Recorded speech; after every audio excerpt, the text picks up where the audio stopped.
నిన్నటి రోజున వదనస్మర మాంగళ్య గృహతోరణ చిల్లిక అన్న నామం గురించి మీకు కొంత విజ్ఞాపన చేసి ఉన్నాను.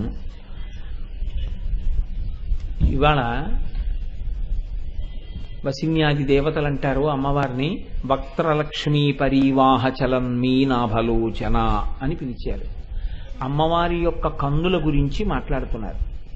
ఆ మాట్లాడేటప్పుడు వాళ్ళు మొట్టమొదట మాట్లాడినటువంటి అమ్మవారి యొక్క నేత్ర వైభవం దేనితో అనుసంధానం చేశారంటే, అమ్మవారి ముఖమునందు ఉండేటటువంటి కాంతి ఒక ప్రవహిస్తున్నటువంటి సరస్సుగా మీరు భావన చేస్తే, కదలికలతో కూడి ప్రవాహంతో ఉన్నటువంటి సరస్సుగా మీరు భావన చేస్తే, అందులో ఉన్నటువంటి చాప పిల్లలే ఆమె యొక్క కన్నులు.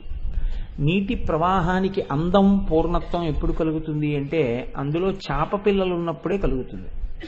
అయితే మీరిక్కడ ఒక విషయాన్ని కొంచెం గమనించవలసి ఉంటుంది. వక్త్రలక్ష్మీ పరీవాహ చలన్మీ నాభలోచన అని పిలిచినప్పుడు ఇప్పుడు అమ్మవారి యొక్క ముఖాన్ని ఒక ప్రవాహంతో, దీప్తి కాంతితో కూడినటువంటి ఒక ప్రవాహంగా, ఒక సరస్సుగా, ఒక సరోవరంగా భావన చేస్తే, అందులో ఉన్నటువంటి చాప పిల్లలు కన్నులు.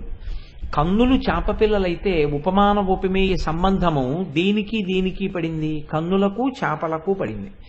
కాబట్టి ఇప్పుడు అమ్మవారి కన్నులు చాపలైతే మీరు దాన్ని సంస్కృతంలోకి మారిస్తే కన్నులను అక్షి అని పిలుస్తారు. కాబట్టి చేపలను మీనములు అంటారు. కాబట్టి ఆ నామము యొక్క పేరు కన్నులను ఒక్కదాన్ని తీసి పక్కన పెట్టి సంస్కృతంలోకి తర్జుమా చేసి చూసుకుంటే అది మీనాక్షి కదండి.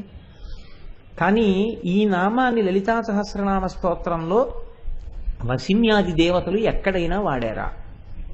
ఎన్నో నామాలు చెప్పారు అమ్మవారికి. కామాక్షి, కళ్యాణి, కదంబ వనవాసిని, రాజరాజార్చిత, రాజరాజేశ్వరి, ఇన్ని నామాలు చెప్పారు. కానీ మీనాక్షి అన్న నామాన్ని మాత్రం ఎక్కడా చెప్పలేదు. లలితా సహస్రనామ స్తోత్రంలో ఉన్నటువంటి గమ్మత్తుల్లో అదొకటి. ఇలా చెప్పకుండా చెప్పారు. వసిన్యాది దేవతలు చెప్పినట్టే, వ్యాసుడు చెప్పినట్టే. ఎలా చెప్పారు అంటే, ఈ ఉపమాన ఉపమేయ సంబంధము చేత అమ్మవారి కన్నులు చాపలలా ఉంటాయి అని చెప్పడం చేత ఆవిడ్ని మీనాక్షిగా మనకి చెప్పేశారు.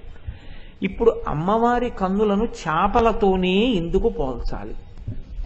లలితా సహస్రంలో వసిన్యాది దేవతలు మాట్లాడేటప్పుడు అమ్మవారి కన్నులను పోల్చడానికి పూర్వం కవులందరూ వాడినటువంటి ఒక గొప్ప ఉపమానం ఒకటి ఉంది. పద్మాక్షి. కన్నులను పద్మములతో పోలుస్తారు. కాబట్టి పద్మాక్షి అని పిలవచ్చు. కానీ అలా పిలవలేదు వాళ్ళు. పిలవకుండా చాపలతోటే సంకేతించారు. దీని వెనక ఏమైనా రహస్యం ఉందా, లేకపోతే కాకతాళీయంగా వాళ్ళు మాట్లాడారా అంటే అది కాకతాళీయంగా మాట్లాడిన మాట కాదు. అందుకే లలితా సహస్రనామ స్తోత్రమునందు మీరు ఒక అక్షరాన్ని తీయవలసినటువంటి అవసరం ఉండదు. అనవసరమైనటువంటి అక్షరము ఒక్కటి కూడా ప్రయోగము చేయబడినటువంటి స్తోత్రం లలితా సహస్రనామ స్తోత్రం. అది సాక్షాత్తుగా వసిన్యాది దేవతలు చెప్పారు. వసిన్యాది దేవతలంటే మాటలు కాదండి, వాళ్ళ అమ్మవారికి 8 దిక్కుల్లో కూర్చుని ఉంటారు. వాళ్ళకి ఒక్కొక్క వర్గం మీద ఒక్కొక్కరికి ఆధిపత్యం ఉంటుంది. అందులో మొదటావిడ కాబట్టి వసిని అన్న దేవతతో ప్రారంభం చేస్తారు. వసిన్యాది దేవతలంటే వాళ్ళకి అక్షర వర్గముల మీద అధికారము కలిగినటువంటి వాళ్ళు. వాళ్ళ అనుగ్రహం లేకపోతే, వాగ్దేవతానుగ్రహం లేకపోతే ఒక్క మాట నోటి వెంట పలకలేరు. సభ దగ్గరికి వచ్చేటప్పటికి ఉత్తర క్షణంలో మరిచిపోతారు. ఒకవేళ లోపల ఉన్న అవతల వారికి అర్థం అయ్యేటట్టుగా చెప్పగలిగినటువంటి ప్రజ్ఞ మీ యందు భాషించదు. యువతలవాడి దగ్గర ఉన్నది యువతలవాడి దగ్గరే ఉంటుంది. అవతలవాడి దగ్గర నేర్చుకుందామన్న తాపత్రయం అలాగే ఉంటుంది.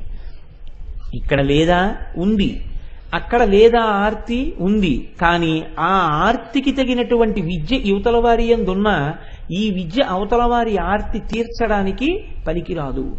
ఎందుకు పనికిరాదు అంటే, ఆయనకి అవతల వారికి అర్థమయ్యేటట్టుగా చెప్పగలిగినటువంటి ప్రజ్ఞ ప్రకాశించదు. చంద్రశేఖర పరమాచార్య స్వామి ఒకసారి ఒక అనుగ్రహ భాషణం చేస్తూ ఇదే మాట అంటారు. ప్రపంచంలో పిపీలికాది పర్యంతం ఎన్నో జీవరాశులున్నాయి. 84 లక్షల జీవరాశులు, జాతులు. ఇందులో మళ్ళీ ఒక్కొక్క జీవరాశి కొన్ని కోటాను కోట్లు. ఇలా ప్రపంచమంతా నిండిపోయినటువంటి జీవరాశి ఎంత ఉందో ఇందులో భగవంతుని యొక్క నామాన్ని పలకగలిగినది, భగవంతుని యొక్క నామాన్ని అర్థం చేసుకోగలిగినది ఒక్క మనుష్యుడే. మళ్ళీ ఈ మనుష్యుల్లో తెలుసుకుందామనేటటువంటి జిజ్ఞాసతో వచ్చి కూర్చునేటటువంటి వాళ్ళు కోట్ల జన్మలుంటే తప్ప అలా వచ్చి కూర్చోలేరు. నేను ఇవాళ ఈ నామాల గురించి చెప్తున్నానని మీరు అనుకోకండి, నేను పరమ సత్యం మీతో చెప్తున్నాను. లలితా సహస్రనామ స్తోత్రం చదవడం కానీ, లలితా సహస్రనామ స్తోత్రంలో ఒక్క నామానికి వ్యాఖ్యానం వినడం కానీ జరిగితే కొన్ని కోట్ల జన్మల తరువాత మాత్రమే అటువంటి స్థితిని అనుభవిస్తారు తప్ప, లేకపోతే వినడానికి అమ్మవారు అధికారం ఇవ్వదు. ప్రణంతుం స్తోతుం వా కథమకృత పుణ్య ప్రభవతి. ఆవిడ ఆ పుణ్యాన్ని చూస్తే తప్ప సభలోకి వచ్చి కూర్చొనివ్వదు ఆవిడ. ఆ అనుగ్రహం ఉన్నది అని గుర్తు ఏమిటంటే, అటువంటి అనుగ్రహాన్ని పొందిన వాళ్ళు సభలో కూర్చుని వింటూ ఉంటారు అమ్మవారి గురించి. కనుక అమ్మవారి గురించి వినడమే అంత కష్టమైతే అమ్మవారి గురించి చెప్పడం మరీ కష్టం. ఆ చెప్పేటప్పుడు అవతల వారికి అర్థమయ్యేటట్టు చెప్పడం ఇంకా కష్టం. తనకి జీర్ణం అవ్వాలి, తనకి జీర్ణమైంది అవతల వారికి పనికొచ్చేటట్టుగా చెప్పగలగాలి, దానివల్ల ఏదో ప్రయోజనం కలగాలి. ఆ ప్రయోజనం కలిగేటట్టు చెప్పగలిగితే అది నీ గొప్ప కాదు అంది శాస్త్రం. అలా నువ్వు చెప్పగలిగావు అంటే నీకు వాగ్దేవి యొక్క కృప లభించింది అని గుర్తు. ఆ అమ్మ అనుగ్రహం ఎంతకాలం ఉంటుందో అంతకాలం నువ్వు అలా చెప్పగలవు. ఆ అనుగ్రహం తొలగిపోయిన మరుక్షణంలో నువ్వెందుకు పనికిరావు, నువ్వు అలా చెప్పలేవు. ఇంకా నీ యందు ఆ ప్రజ్ఞ నశించిపోతుంది. కనుక అది కేవలం అమ్మవారి అనుగ్రహం చేతనే, ఆ వాగ్దేవి కృపచేత మాత్రమే చెప్పగలుగుతారు. కనుక చూడండి, అటువంటి వసిన్యాది దేవతలు అమ్మవారి యొక్క కన్నులను చాపలతో సంకేతించడంలో కాకతాళీయంగా అందరూ ఇతపూర్వం కవులందరూ పద్మములతో పోల్చి ఉన్నారు కనుక ఒక కొత్తతనం కోసం మనం ఇవాళ అమ్మవారి కన్నులను చాపలతో సంకేతించి ఉపమాన ఉపమేయములను ప్రయోగం చేద్దామనేటటువంటి భావనతో అటువంటి ప్రయోగములు చేసి ఉండి ఉంటారా? కాదు. ఇందులో మీరు తెలుసుకోవలసినటువంటి ఒక నిగూఢమైనటువంటి రహస్యం ఒకటి ఉన్నది. అమ్మవారి ముఖమంతా కాంతిమయమే. ఎందుకనంటున్నారు ఆ మాట? వక్త్రలక్ష్మీ పరీవాహ అంటున్నారు. వక్త్ర లక్ష్మీ పరీవాహ, ప్రవహించుతున్నా. అది నిలబడిపోయిన కాంతి కాదు, కదులుతోంది. సరోవరంలో నీరు ప్రవహించినట్టుగా ప్రవహిస్తోంది కాంతి. ఇప్పుడు ఈ కాంతి చాలండి మీకు. కన్ను మొట్టమొదట దేన్ని పట్టుకుంటుంది అంటే, కన్ను మొదట పట్టుకునేది కాంతినే పట్టుకుంటుంది. మీరు అందుకే చూడండి, ఒక చీకట్లో ఉన్నారనుకోండి, ఎక్కడో ఒక చిన్న అగ్గిపుల్ల వెలిగితే వెంటనే కన్ను ఆ అగ్గిపుల్ల వెలుగును ఆకర్షించేస్తుంది, ఆ వెలుగు వైపుకి చూసుకుంటుంది. అమ్మవారి ముఖమంతా కాంతితో దీపించి ఉంటే ఇప్పుడు ఆ ముఖమునందు ఉన్నటువంటి కాంతి దీప్తియే గొప్పది. కాంతి దీప్తి గొప్పదా, కన్నులు చేపలతో పోల్చబడడం గొప్పదా? మీరు ఆలోచించండి. కాంతి తనంత తాను చాలా గొప్పదండి. అమ్మవారి ముఖమే కాంతి, కాంతి ప్రవాహం అది. అటువంటి కాంతి ప్రవాహమైనటువంటి ముఖం ఉంటే కన్నులు చాలా చాలా గొప్పవై ఉండాలి కదా. చాలా చాలా గొప్పవైనటువంటి కన్నులను పోల్చేటప్పుడు వాటిని చేపలతో ఎందుకు సంకేతించారు? కాంతి కన్నా చేప గొప్పదేం కాదు. కాంతి తనంత తానుగా గొప్పది. తనంత తానుగా గొప్పదైనటువంటి కాంతి కన్నా ఒక చేపతో కన్నులను ఎందుకు పోల్చాలి? కన్నులు చాలా చాలా గొప్పవి. మామూలుగా మనకే జ్ఞానేంద్రియాలన్నిటిలోనూ గొప్పది ఏది అంటే కన్ను. అందుకే కన్నుకి నయనము అని పేరు. నయనము అన్న మాటలోంచే నాయక, నేత ఈ మాటలు వస్తాయి. నాయకుడు ముందుండి నడిపించినట్టే కన్ను కూడా నడిపిస్తుంది. ముందు 5 జ్ఞానేంద్రియాల్లోనూ మనసు ఉపయోగించి చూడడానికి ముందు మనసు వెంపర్లాడి దేంతో చూస్తుంది అంటే కంటితోటే అవతల వస్తువుని చూడడం మొదలెడుతుంది. ఆ తర్వాత మిగిలిన ఇంద్రియాలు పెడతాయి. అంత గొప్పదైనటువంటి కన్నుని చేపతో దేనికి పోల్చినట్టు? కాంతి సరోవరముగా ముఖమునంటే చేప గొప్పదా అంతకన్నా? మరి ఎందుకు అమ్మవారి కన్నులను చేపలతో పోల్చారు? కన్నులు గొప్పవైతే కన్నులకి ఉపమానం గొప్పదై ఉండాలి కదా. ముఖ ఉపమానం గొప్పదిగా కనపడుతోంది బాహ్యంలో చూసినప్పుడు. దీనికి పెద్ద పాండిత్యమో ప్రకర్షమో ఏం అక్కర్లేదు. కాంతి గొప్పదా, కాంతి ప్రవాహము గొప్పదా? ఒక కాంతి ప్రవాహముతో కూడినటువంటి సరస్సు గొప్పదా, ఒక చేప గొప్పదా అని మిమ్మల్ని అడిగారు అనుకోండి, ఏది గొప్పదంటారు? కాంతి ప్రవాహముతో కూడిన సరస్సే గొప్పది. మరి ఇప్పుడు చాలా గొప్పవైనటువంటి కన్నులను చేపలతో ఎందుకు పోల్చారు? ఇప్పుడు తక్కువ చేసినట్ట, ఎక్కువ చేసినట్ట? అంటే మామూలుగా పైకి దాన్ని విచారణ చేసి చెప్పవలసి వస్తే ఏమని చెప్తామంటే తక్కువ చేశారనే చెప్పవలసి ఉంటుంది బాహ్యంలో. కానీ ఇక్కడే నేను మీతో మనవి చేసినటువంటి విషయం, లలితా సహస్రంలో ఉండే నామముల యొక్క చమత్కారం ఎక్కడుంటుందంటే, మీరు పైన ఉండేటటువంటి అర్థం చూస్తే ఒక స్థాయిలో అనుభవిస్తారు, దాన్ని మీరు బాగా ధ్యానం చేసి ఆలోచన చేస్తే మీకు దొరికేటటువంటి అమృతం వేరుగా ఉంటుంది. ఇప్పుడు మీరు చేపలతో ఎందుకు పోల్చి ఉంటారు అన్న విషయాన్ని బాగా పరిశీలన చేశారనుకోండి, చేప యందు 3 లక్షణాలు ఉంటాయి. చేపయే సృష్టికర్త, చేపయే స్థితికర్త, చేపయే ప్రళయకర్త. ఎలా అంటారేమో, చేపకి పురుష చేపతో మగ చేపతో ఆడచేప కలవదు. బాహ్యంలో స్త్రీ పురుష సంపర్కము చేత మాత్రమే ఆయా జాతులు పరిఢవిల్లుతాయి. కానీ ఒక్క చేపల యందు మాత్రం స్త్రీ పురుష మీనముల యొక్క సంపర్కము ఉండదు. సృష్టి చెయ్యాలి, చేపల్ని కనాలి అనేటటువంటి కోరిక కలగగానే ఆడచేప మగచేప వంక, మగచేప ఆడచేప వంక ఆ సంబంధమైన కోరికతో చూస్తాయి. చూడగానే ఆడచేపకి తన సంతానాన్ని పెంచగలిగినటువంటి శక్తి ఉద్భుతమవుతుంది. ఇప్పుడు చేప పిల్లలు వచ్చాయి. సృష్టికర్త సృష్టి ఎలా చేసింది? స్త్రీ పురుష సంపర్కంతో చేయలేదు, కేవలము చూపులతో చేసింది. 2, ఇప్పుడు పిల్లల్ని పోషించాలి. పోషణ చెయ్యవలసి వస్తే చేప స్తన్యం ఇవ్వదు. లోకంలో అన్నీ ఏం చేస్తాయంటే స్తన్యం ఇచ్చి పోషిస్తాయి పిల్లల్ని. కానీ ఒక్క చేప మాత్రం ఆకలి గొని ఇంకా ఆహారం తినడం చేత కానటువంటి చిన్ని చేప పిల్ల ఆకలితో అమ్మవంక చూస్తే, నీకు ఆకలిగా ఉందా నాన్న, నీ ఆకలి తీరుగాక అని చేప చూస్తుంది. ఆడచేప తన పిల్లలన్నిటి వంక ఇలా తలడి తిప్పి చూస్తే చిన్ని చిన్ని చేప పిల్లలన్నిటికీ కడుపు నిండిపోతుంది. ఇది ఈ సృష్టిలో ఆశ్చర్యకరమైనటువంటి విషయం. తన చూపులతో పోషిస్తుంది చేప తన పిల్లల్ని. అందుకే స్థితికర్త. చేపకి ఆహారం చేపే, చేపనే మింగేస్తుంది. చిన్న చేప నువ్వు పెద్ద చేప అని ఎక్కడో విన్నాను నేను. అందుకని చిన్న చేపని పెద్ద చేప మింగేస్తుంది. అదేమిటి, నా జాతిది కదా అని ఏం వదిలిపెట్టదు. సాధారణంగా లోకంలో ఉండేటటువంటి నియతి ఎలా ఉంటుందంటే, ఆ జాతి ప్రాణి వేరొక జాతి ప్రాణిని తింటుంది తప్ప ఆ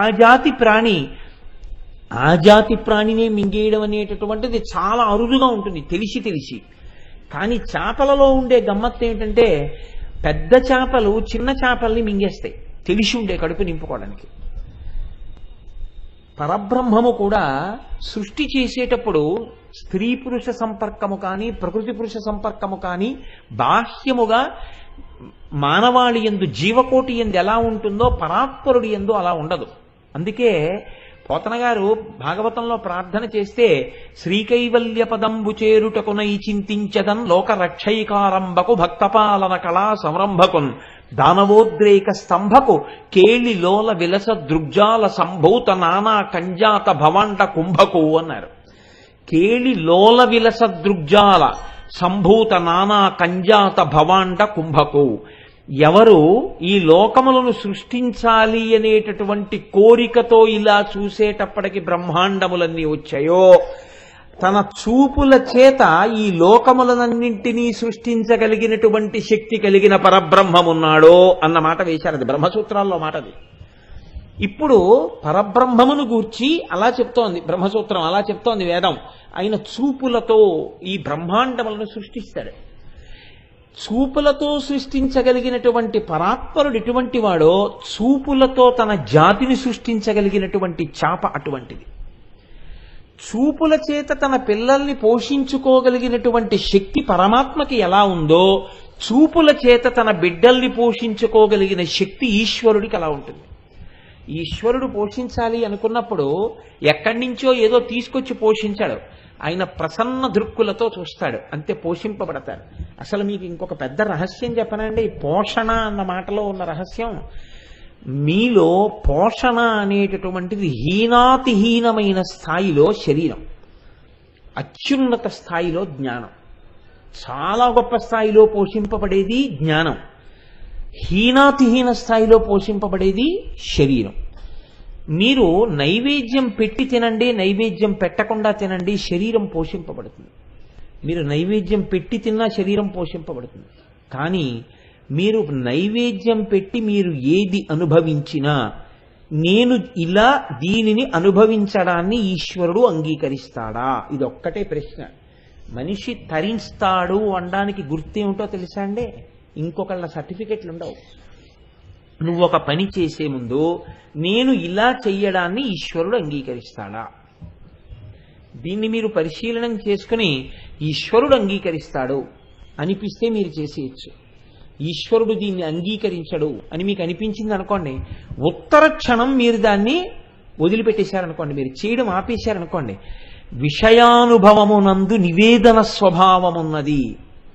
ఇప్పుడు తను అనుభవించడు తిన్నగా, అనుభవించే ముందు ఇది ఈశ్వరానుగ్రహం అని అనుభవిస్తాడు. ఈశ్వరుడు వద్దన్నదాన్ని ఈశ్వరానుగ్రహం అని మీరు ఎలా అనుభవిస్తారు? మీరు అనుభవించలేరు. ఈశ్వరానుగ్రహము అని అనుభవించడంలో చాలా చమత్కారం ఉంటుంది. అలా మీరు దేన్ని పడితే దాన్ని ఈశ్వరానుగ్రహము అని లోపలికి పుచ్చుకోకూడదు. ఏది పుచ్చుకోవచ్చని ఈశ్వరుడు అన్నాడో దాన్ని మీరు లోపలికి పుచ్చుకోగలరు. ఇప్పుడు నాకు చెప్పండి, మీరు పుచ్చుకునే ముందు ఉమామహేశ్వర పరబ్రహ్మార్పణమస్తు అని దేనికి అనగలరు? ఈశ్వరుడు నువ్వు ఇది తీసుకోవద్దు అన్న పదార్థాన్ని ఉమామహేశ్వర పరబ్రహ్మార్పణమస్తు అని మీరు తీసుకోలేరు కదా. మీరు ఉమామహేశ్వర పరబ్రహ్మార్పణమస్తు అని తీసుకుంటున్నారనుకోండి, అలా అని తీసుకోగలుగుతున్నారు అంటే ఏమిటి దాని అర్థం? మీరు ఈశ్వర శాసనమునకు కట్టుబడుతున్నారు. ప్రసాద స్వీకారమునందే అసలు మీ ప్రవర్తన మారిపోయిందండి, ఉత్తరక్షణం మారిపోయింది. ఇప్పుడు ఇలా మీరు తీసుకుని ఇలా మీరు అనుభవిస్తున్నారనుకోండి ఏదైనా, దీని యొక్క స్థాయి పెరిగిపోయినప్పుడు ఎలా ఉంటుందంటే రెండు కోణాల్లోకి మారుతుంది. తన వల్ల ఒక గొప్ప పని జరిగినా అది నా వల్ల కాదండి, లోపల నుంచి ఈశ్వరుడు చేయించాడని ఉమామహేశ్వర పరబ్రహ్మార్పణమస్తు. ఇప్పుడు తన లోపలికి తీసుకోవట్లేదు, తనకున్నది బయటికి ఇస్తున్నాడు. అది ఒక గొప్ప విరాళం కావచ్చు.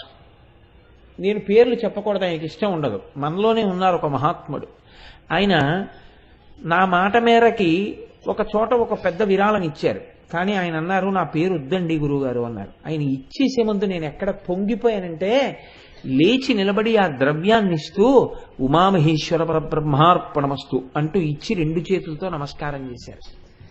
మీలో ఉన్నది, మీ విభూతిగా ఉన్నది, మీలో ప్రకాశించినది ఇతరులకు ఈశ్వరానుగ్రహం తప్ప ఇది నాది ఎలా అవుతుందండి? ఆయన అనుగ్రహంతో నాదైంది.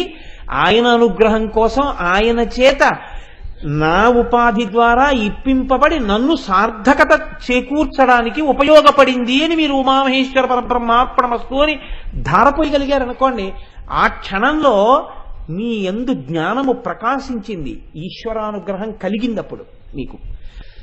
రెండు, ఒకటి మీకున్నది ఇచ్చుట, దాని యందు ఉమామహేశ్వర పరబ్రహ్మార్పణమస్తు అనడం. రెండు, మీకు ఉన్నది ఇవ్వడం కాదు, మీరు లోపలికి పుచ్చుకోలేనిది మీరు పుచ్చుకోవలసి వచ్చింది. పుచ్చుకోలేనిది ఏమిటి?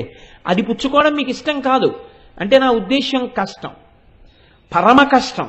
ఇప్పుడు ఈ కష్టాన్ని పుచ్చుకోవాలని ఏ గృహస్థు కోరుకోడు. అటువంటి కష్టం ఒకటి వచ్చింది. నేనే ఉన్నాను, నా భార్య ఉంది, నా భార్య సుఖంగా ఉండాలి అని నేను కోరుకుంటాను తప్ప నా భార్య కాలు మీద ఒక పెద్ద కురుపు వేసి అది చాలా నిప్పి పెట్టి సెలవేసి అది చాలా బాధపడుతుంటే నేను చూడాలి అని నేను కోరుకోను కదా. ఇప్పుడు అది వచ్చిందనుకోండి, నా భార్య కాలు మీద ఒక పుండు పుట్టింది. ఇప్పుడు నేను నా భార్య కాలు మీద పుండు పుట్టి అది బాధపడుతుంటే చూసి, ఈశ్వర ఇది ఏదో జన్మలో ఏదో పాపం చేసి ఉంటుంది, దాన్ని ఎంతో కష్టపెడితే ఇబ్బంది పడిపోతుందని ఒక కురుపు రూపంలో నిప్పి పెట్టించి తీసేస్తున్నావా తండ్రి? ఎంత అనుగ్రహం ఉన్నవాడివయ్యా!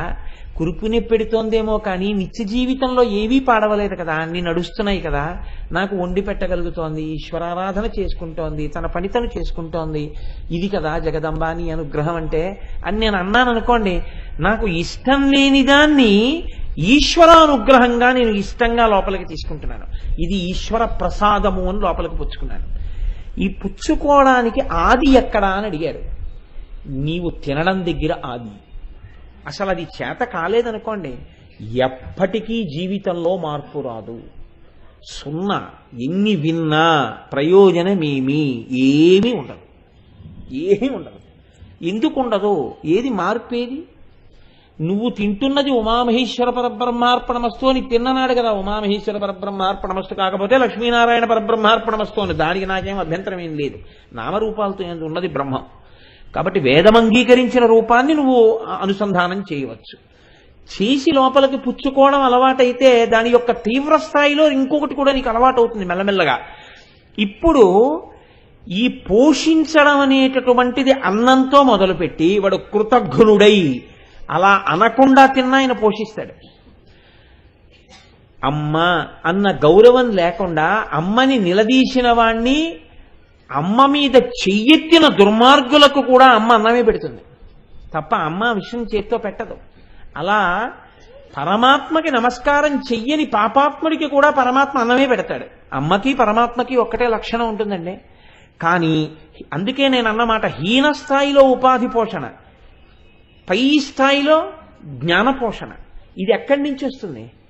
మీరు తీసుకోవడంలో వస్తుంది. ఇప్పుడు ఈ ఇచ్చి పోషించే లక్షణంలో ఉన్నటువంటి వైవిధ్యాన్ని పాలన అంటారు. ఒక్క గాట కడితే పాలన అనరు.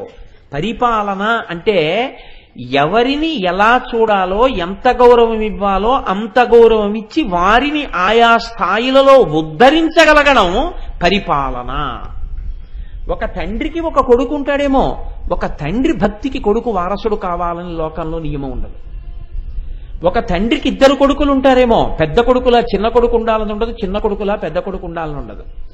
ఒక తండ్రికి 5 బిడ్డలు ఉంటారేమో, 5 బిడ్డలు తండ్రి గారి కీర్తితో పోల్చినప్పుడు లేశమాత్రమైన కీర్తి సంపాదించలేని వాడి కావచ్చు.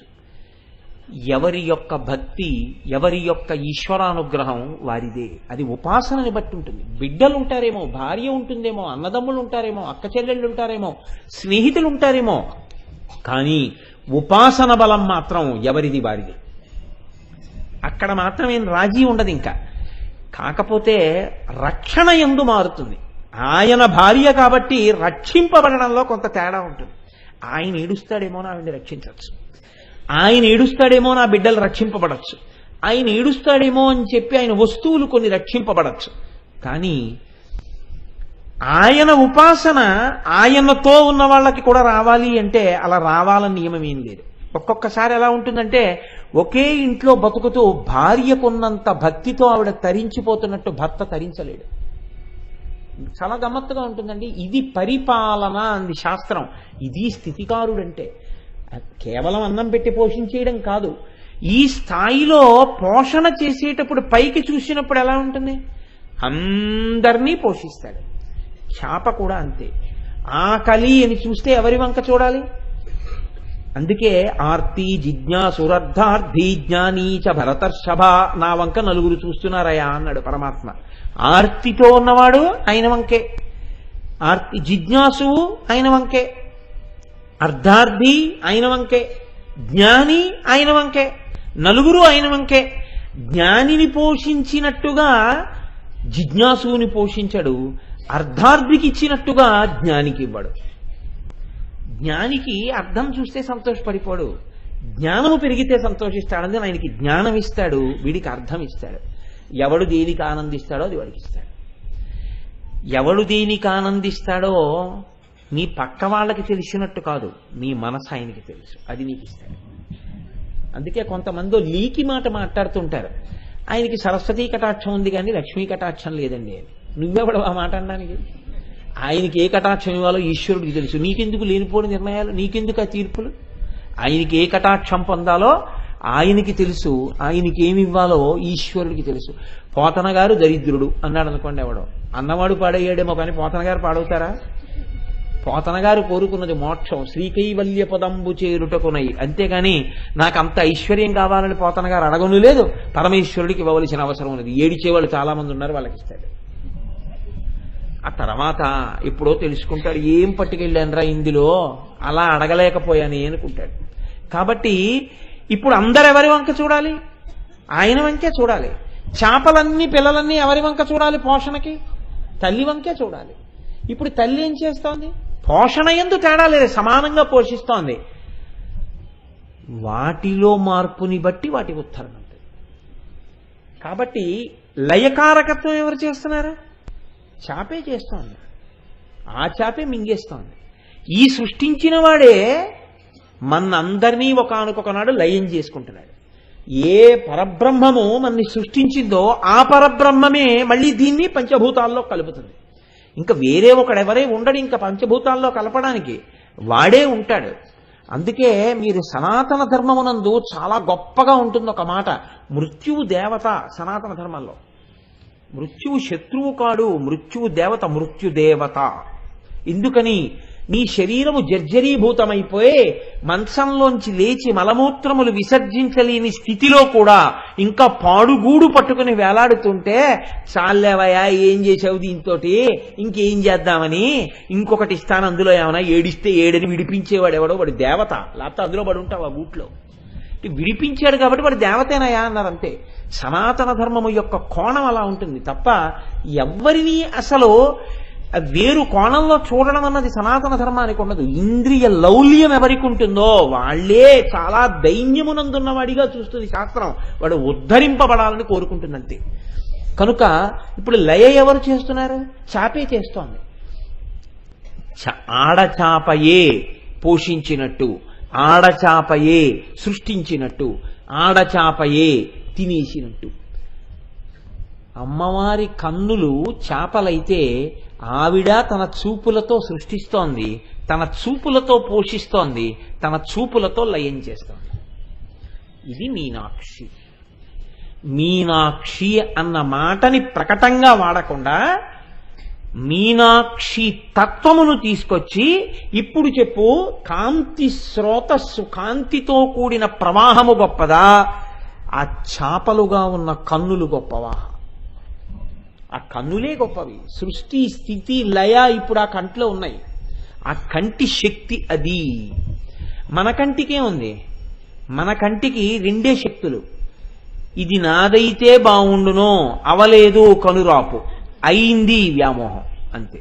రెండే శక్తులు. అమ్మవారికి అంత గొప్ప శక్తులన్నీ ఆవిడ కంట్లో ఉన్నాయి. అందుకని మీనముతో తప్ప సంకేతించడానికి వీలు కాక ఇంకా మీనాక్షి అన్నారు.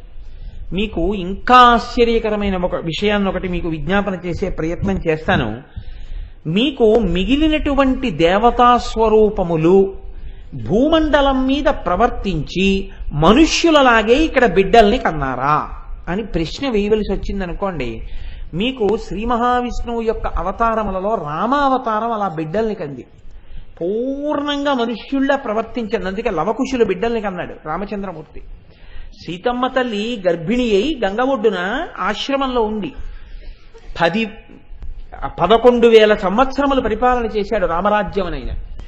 మళ్ళీ అలా ఈ లోకంలో అమ్మవారు అయ్యవారితో కాపరం చేసి ఒకరికి బిడ్డయి తాను బిడ్డల్ని కని ఆ బిడ్డల్ని ఈ భూమండలాన్ని పరిపాలింపచేసినటువంటి ఘనత ఏ నామంతోటో తెలుసా? మీనాక్షి. మీనాక్షిగానే ఆవిడిక్కడ పుట్టింది, పెరిగింది, పెళ్లి చేసుకుంది, బిడ్డల్ని కంది. ఆ తర్వాత మన్ని పోషించడం కోసమని వచ్చి ఇక్కడ కూర్చుంది. అలా కూర్చున్న రూపమే మీనాక్షి రూపం. ఇది ఎలాగైంది అని మీకు అనుమానం రావచ్చు. అసలు మీనాక్షి అమ్మవారు అక్కడ ఉన్నారన్న విషయం కూడా ఎవ్వరికీ తెలియదు. ఒకప్పుడు ఒక పెద్ద అరణ్యంలో, ఇప్పుడు మధురై అని మనం పిలుస్తున్న చోట మహారణ్యం ఒకటి ఉండేది. అందులో ధనంజయన్ అనబడేటటువంటి ఒక వ్యాపారి వెళ్ళిపోతున్నాడు. వెళ్ళిపోతూ బడలికతో ఒక చిన్న ప్రాకారం లాంటిది ఉంటే దాని పక్కన కూర్చున్నాడు. చీకటి పడిపోయింది. చీకటి పడిపోయింది, ఇక్కడ పడుకుందామని అతను సర్దుకు పడుకుంటున్నాడు. లోపల దేవతలు పూజలు చేస్తున్న చప్పుళ్ళు వినపడ్డాయి. ఇప్పటికీ అరుణాచలంలో అలా వినపడతాయి, దేవతలు నాట్యాలు చేస్తూ అవిని. అలా దేవతలు పూజలు చేస్తున్న చప్పుడు వినపడింది. అతను లోపలికి వెళ్ళి చూశాడు. మన తూర్పుగోదావరి జిల్లాలో జరిగిందండి అలాగా. ఒకానొక దేవాలయంలో మామగారు పూజ చేస్తుంటే లోపలికి వెళ్ళకూడదన్న నియమాన్ని మర్చిపోయి అల్లుడు గారు గభాలన లోపలికి వెళ్ళారు. వెళ్ళేటప్పటికీ అమ్మవారికి తాంబూలం ఇలా అందిస్తుంటే పరమభక్తుడైన వ్యక్తి అమ్మవారు తాంబూలం తింటోంది. అతను గబుక్కుని తెర తీశాడు. తెర తీసేటప్పటికి అమ్మవారు ఇలా కళ్ళెత్తింది. అతను స్పృహ తప్పిపోయాడు. అనుకోకుండా తీశాడు కాబట్టి అతను స్పృహ తప్పిపడిపోయాడు. అమ్మవారు పరమభక్తుల దగ్గర స్వీకరించింది అలాగా ఉపచారాన్ని. కనుకనే మధురైలో అతనికి లోపల దేవతలు పూజలు చేస్తున్న చప్పుళ్ళు వినపడితే అతను లోపలికెళ్ళి చూశాడు. దేవతలందరూ నిలబడితే అమ్మవారు అక్కడ పూజ స్వీకరిస్తోంది. అతను ఇది చూసి పరవశించిపోయి అమ్మవారు అతని ద్వారా లోకానికి ప్రకాశింప చెయ్యాలనుకున్నారులా ఉంది. రాజుగారి దగ్గరికి వెళ్ళి చెప్పాడు, అయ్యా నేను ఇక్కడ ఒక చిత్రమైనటువంటి విషయాన్ని చూశాను. అమ్మవారు స్వయంగా అక్కడ దేవతలతో పూజ తీసుకుంటోంది అని. వెంటనే కులశేఖర పాండ్యన్ ఆ రాజు పేరు. ఆ రాజుగారు వచ్చి అక్కడ చూశారు. అక్కడ ఆయనకి చిన్న దేవాలయం ఒకటి కనపడింది. ఇక్కడ పరాశక్తి వెలిసి ఉన్నది అని ఆయన ఏం చేశాడంటే ఒక చిన్న గుడి కట్టి, ఆయనకి బిడ్డలు లేరు. ఆ బిడ్డలు లేనటువంటి కారణం చేత ఆయన అమ్మవారిని వేడుకున్నాడు. వేడుకుంటే మలయధ్వజ పాండ్యన్ అనేటటువంటి కొడుకు పుట్టాడు అక్కడ. ఈ మలయధ్వజ పాండ్యన్కి బిడ్డలు పుట్టలేదు. పుట్టకపోతే అతను ఈ అమ్మవారి గుడికొచ్చి ఒక హోమం చేశాడు. అమ్మా నువ్వు నన్ను అనుగ్రహించి నాకు బిడ్డలనియ్యి అని. ఆశ్చర్యకరంగా అందరూ చూస్తుండగా ఆ హోమగుండంలోంచి ఒక ఆడపిల్ల పైకొచ్చింది. ఆమె కూడా చిదగ్నికుండ సంభూత, ఆవిడ కూడా చిదగ్నికుండ సంభూత. ఆ పిల్లని ఎంతో సంతోషంగా హత్తుకున్నారు తల్లిదండ్రులు. తీరా చూస్తే ఆ పిల్లకి 3 స్తన్యములున్నాయి. అయ్యయ్యో, లేక లేక పుట్టిన ఆడపిల్ల హోమగుండంలోంచి పుట్టింది, ఈ పిల్లకి 3 స్తన్యములున్నాయి, చిత్రమైనటువంటి ఆడపిల్ల అని లోకంలో పేరు వస్తుంది, ఎలాగా అని దుఃఖపడ్డారు వాళ్ళు. అశరీరవాణి పలికింది పైనుంచి, ఈ పిల్లని నువ్వు సామాన్య కాంతగా భావన చేసి వరుణ్ణి తీసుకొస్తావేమోననే ఆ అమ్మాయి 3 స్తనములతో పుట్టింది. ఈ అమ్మాయి భర్త ఎవరో ఈ అమ్మాయే వెతుక్కుంటుంది. ఈమె వరుడు ఈమె కంటపడిన నాడు ఈమె యొక్క 3వ వక్షోజం కనుమరుగైపోతుందని చెప్పింది. ఈ పిల్లకి ఆయన పెట్టుకున్న పేరు తడాతగై. అమ్మాయికి ద్రవిడ సంబంధమైన పేరు పెట్టాడు. ఆ పిల్లని పెంచి పెద్ద చేశాడు. ఆ పిల్ల పెద్దదయింది. పెద్దదై ఎన్నో విలువిద్యలు నేర్చుకుంది. పురుషుడన్న వాణ్ణి విడిచిపెట్టకుండా ఓడించింది. చిట్ట చివరికి పురుషులకు పురుషుడు పరమాత్మ కైలాసపతి పరమశివుడు ఉన్నాడన్నారు. పినాకమే ఆయన ధనస్సు కావచ్చు, ఆయన్ని కూడా ఓడిస్తానని ఈ పిల్ల కైలాసానికి వెళ్ళింది. పరమశివుణ్ణి యుద్ధానికి పిలిచింది. పరమశివుడు బయటికి వచ్చాడు నవ్వుతూ. ఆయన బయటికి వచ్చేటప్పటికీ ఈమె యొక్క 3వ స్తన్యము అదృశ్యమైంది. ఈమె అంది, ఈయనే నా వరుడు అని కైలాసం నుంచి పరమశివుణ్ణి భూమి మీదకి తీసుకొచ్చింది. ఆయనే సుందరేశ్వరుడు. ఇప్పటికీ అందుకే పరిపాలన చేసింది కాబట్టి పాలనాంశ మధురైలో అమ్మవారిదే, చిదంబరంలో అయితే అయ్యవారిది, మధురైలో అమ్మవారిది. ఇక్కడికి తీసుకొచ్చి ఆ పిల్ల తన భర్తని తీసుకొచ్చి తండ్రి గారిని అడిగింది, నాన్నగారు ఈయనకి నన్ను కన్యాదానం చేయండి అని. యథార్థంగా అమ్మవారిని పరమశివుణ్ణి పీటల మీద కూర్చోపెట్టి కన్యాదానం చేసినటువంటి పరమాద్భుతమైన స్థితిని మలయధ్వజ పాండ్యన్ పొందాడు. పార్వతీ కళ్యాణం యథార్థంగా చేశాడు. యథార్థంగా చేసిన తరువాత ఆయనకి కొడుకులు లేరు, ఈ పిల్ల ఒక్కతే పుట్టింది. ఈ పిల్లకి పరమశివుడికి కలిపి వీళ్ళు రాజ్యం చేస్తుండగా ఈ పిల్ల ఉత్తరాధికారి అయి రాజ్యాన్ని నిర్వహణ చేసింది. ఈమె రాజ్య నిర్వహణ చేస్తుండగా ఈమెకి సుబ్రహ్మణ్యేశ్వర స్వామి వారి అంశలో ఒక పిల్లవాడు పుట్టాడు. ఆ పిల్లవాడే ఉగ్రపాండ్యన్. ఇప్పటికీ మీరు మధురై దేవాలయం చరిత్ర చదివితే అందులో ఉంటాయి ఈ విషయాలన్నీ. ఉగ్రపాండ్యన్ అన్న పిల్లవాడు పుట్టి వాడు రాజ్యానికి అధికారి అయ్యాడు. తల్లిదండ్రులు ఇద్దరూ కలిసి వాడికి పట్టాభిషేకం చేసి కైలాసానికి వెళ్ళిపోతా ఉన్నారు. అంటే ఆ పిల్లవాడు ఏడిచాడు, అమ్మా ఏ అదృష్టమో నువ్వు ఇక్కడ ఇంతమందిని అనుగ్రహించడం కోసమని వరుణ్ణి ఇక్కడికి తీసుకొచ్చి శంకరుణ్ణి సుందరేశ్వరుడిగా ఈ సింహాసనాన్ని అధిష్ఠించి పరిపాలించావు, నాకు తల్లివయ్యావు, తండ్రి అయ్యారు, నాకు పట్టాభిషేకం చేశారు, మీరు వెళ్ళిపోవడానికి వీల్లేదన్నాడు. అంటే పుట్టినది మొదలుగా అందర్నీ ఎలా రక్షించానో అలాగే తలుచుకున్న ఉత్తర క్షణంలో అందర్నీ మీనాక్షి మధురై అనేటప్పటికే నా చూపులతో కాపాడడానికి నేను ఈ మధురై క్షేత్రంలో వెలిసి ఉంటానని అమ్మవారు మధురైలో మీనాక్షిగా వెలిసింది. పక్కనే సుందరేశ్వరుడుగా శంకరుడు వెలిశాడు. అందుకనే మీనాక్షి ఇప్పటికీ అంత గొప్ప అవతారం. ఆ మీనాక్షి అమ్మవారు అందుకే 4 చేతులతో కానీ 8 చేతులతో కానీ ఉండదు, 2 చేతులతోనే ఉంటుంది. మీరు ఎప్పుడైనా మీనాక్షి అమ్మవారిని కొంచెం జాగ్రత్తగా పరిశీలనం చేస్తే దేవాలయంలోకి వెళ్ళినప్పుడు కొంచెం లోపలకు ఉంటుంది. ఆ లోపలికి ఉన్నప్పుడు మీరు కొంచెం జాగ్రత్తగా దీపపు కాంతిలో పట్టి పట్టి చూస్తే 2 చేతులతోటే ఉంటుంది. నరకాంత ఎలా ఉంటుందో అలా 2 చేతులే. 2 చేతులలో కూడా గమ్మత్తు ఏమిటంటే అమ్మవారు 2 కాళ్ళు ఒక్కలా పెట్టి నిలబడి ఉండదు. మధుర మీనాక్షి కుడికాలు ఇలా నిలబెట్టి ఉంటుంది, ఎడంకాలు కొంచెం పైకెత్తి మోకాలు పైకి తేల్చి ఇలా ఒరిగి ఉంటుంది. మూర్తి ఒరిగి ఉండి ఎడంచెయ్యి విలాసంగా ఇలా చాపి ఉంటుంది.